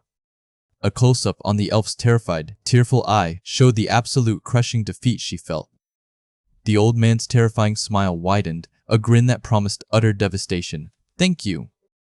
The elf, completely broken, pleaded for her life, admitting she was wrong, her pleas echoing a desperate, futile hope. But her pleas were futile. With a final, devastating sand attack, the old man declared, to the village, his journey of vengeance was complete, leaving behind a world irrevocably reshaped by his power and unwavering purpose. The story opens with a glimpse of a desolate world, hinting at the grim journey of our hero, a mysterious figure known only by his title. The young man, battered and exhausted, arrived at a desolate village. He had rushed there as fast as he could, his breath coming in ragged gasps, questioning where everyone had gone. The ruins around him were a stark testament to the brutality that had unfolded, the dust-choked air heavy with the scent of destruction. He continued to pant, the physical exertion mirroring the turmoil in his mind. He had believed he wiped out such threats decades ago, so the existence of this devastation and the familiar figure of the old geezer was a profound shock. His mind raced, a desperate question forming. Was he already too late to save anyone? A deep sense of failure gnawed at him, even as hope flickered. Then, a faint whimper cut through the silence. It was a sound that pierced the haze of despair, pulling him back to the present moment.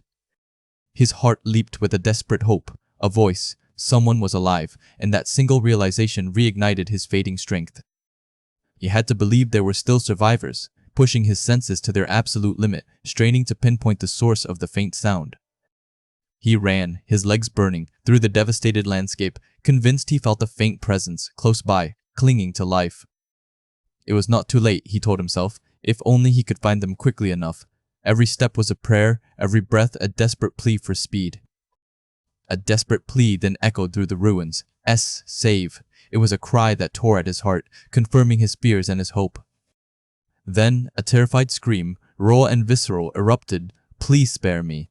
I won't do anything. Triple A-A-A-H. The horror of the sound was reflected in his wide, burning eyes. The old geezer, unperturbed by the cries, brought his dark, energy-infused blade down, ending another life. The casual brutality of the act was sickening. Our hero confronted the old man, his voice laced with disbelief and a fresh wave of fury. Old geezer, why did you have to go this far? The old geezer simply smirked, unleashing a massive sand vortex that threw the young man back with brutal force, a clear display of overwhelming power. He screamed in frustration and pain, his body arcing through the air as the sand consumed him. The old man surveyed the scene with chilling calm. The old man finally spoke, his voice dripping with casual indifference. I was wondering who it was. His words were a dismissal, a declaration of superiority. Another powerful blast of sand sent our hero flying, crashing through debris, his body a mere plaything against the old geezer's mastery. He landed hard, struggling to rise as the old man approached, weapon still raised amidst the swirling sand. Every fiber of his being screamed in protest. The old geezer looked down at him with a dismissive smirk, his gaze heavy with judgment and disdain. The air crackled with the old man's power.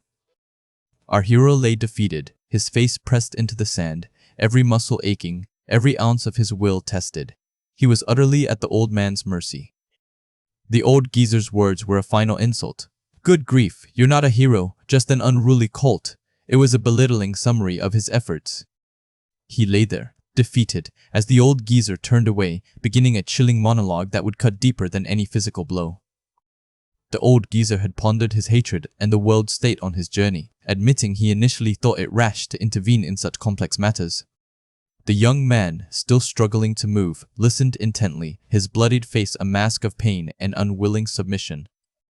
The old geezer continued, explaining he didn't really know why the world ended up like this, or why our hero was so consumed by hatred.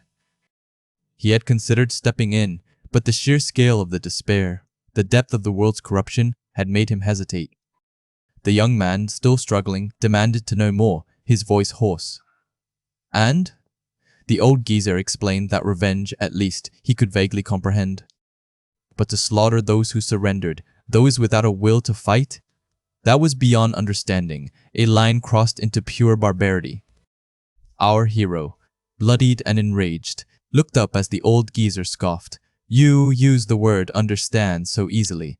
It was a challenge to his naive worldview. He coughed, the pain a sharp reminder of his current helplessness, but his eyes still burned with defiance, refusing to break. The old geezer questioned if the scavengers our hero fought in Archelon were family killers, or if his rampage was simply a self-indulgent slaughter. My guy, clutching his chest, vehemently denied ever thinking of his actions as an indulgence, the accusation a fresh wound to his pride. The old geezer continued, pointing out the mindset of the four elves they first encountered, asserting it didn't just appear overnight. Those four, he claimed, were no different from the rest of the world's inhabitants, all driven by the same dark impulses. He elaborated that some kill humans passively, through neglect or indifference, while others kill them willingly, with intent and malice.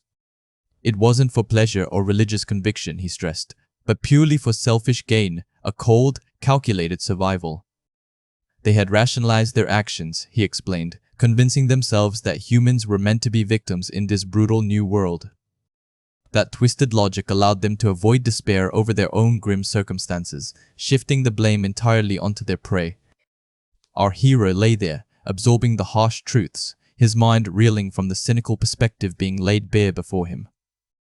The old geezer continued, saying that in Neo's soul, the young man's ideals might still hold, but only because compassion was permitted, where slaves were a source of power. Here, however, was a battlefield of endless struggle, a place where such lofty ideals were a dangerous luxury. He challenged our hero to look at his surroundings, at the broken bodies and shattered homes, before preaching about humanity's inherent goodness. Our hero, though injured, had seen the world before and after its transformation, and it fueled his conviction that change was possible. Even so, he refused to believe that a single person's will was powerless against the tide of despair and cruelty. He declared his chosen path, his voice hoarse but unwavering, his eyes burning with defiance against the old geezer's cynicism. He challenged the old geezer, asking if he'd still hold those same beliefs once he saw what our hero had witnessed, the true depths of suffering. "What is it that I don't know?" he demanded, his gaze piercing, seeking to understand the hidden truths the old man claimed to possess. The old geezer's reply was stark, dismissive, and utterly absolute: everything. It was a blow designed to shatter his resolve. He dismissed our hero as young and naive, mistaking recklessness for justice, claiming he knew nothing of their lived experiences. Yet, our hero, recalling the old geezer's own words, found a new strength. He reminded him, "You were the one who told me not to give up, old geezer." With unyielding resolve, he declared he would walk his own path, guided by his own convictions, regardless of the brutal reality. Even if he came to see the same horrors, the same undeniable truths of the world, he would not yield. His eyes, glowing with fierce determination, met the old man's gaze, a silent promise of his unshakable will. The old geezer, a complex mix of emotions on his face, simply told him to look around the village, a final cryptic instruction. Our hero, regaining his footing, spotted some discarded clothes on the ground, a mundane detail amidst the devastation. He picked them up, a sense of unease settling over him as he wondered about their origin, their presence, a mystery in this ruined place. The old geezer offered no clear answer, only a cryptic, "Who knows? You'll find out when you return to Archelon," fueling his curiosity. He walked through the desolate village, observing its layout, the shattered remnants of what once was. It was small, he noted, and strangely entirely residential, with no shops or restaurants in sight, a curious anomaly. They hadn't found any other settlements nearby, leading him to a chilling realization about the village's purpose. The villagers, he deduced, couldn't have divided necessities like food, clothing, and shelter by village if this was all there was. A village wasn't just a place for sleeping, it needed infrastructure, a system for survival, which this place clearly lacked. This place was disturbingly different, hinting at a darker truth about its inhabitants and their way of life. He found a chest filled with peculiar items, picking them up to examine them closely, his brow furrowed in concentration.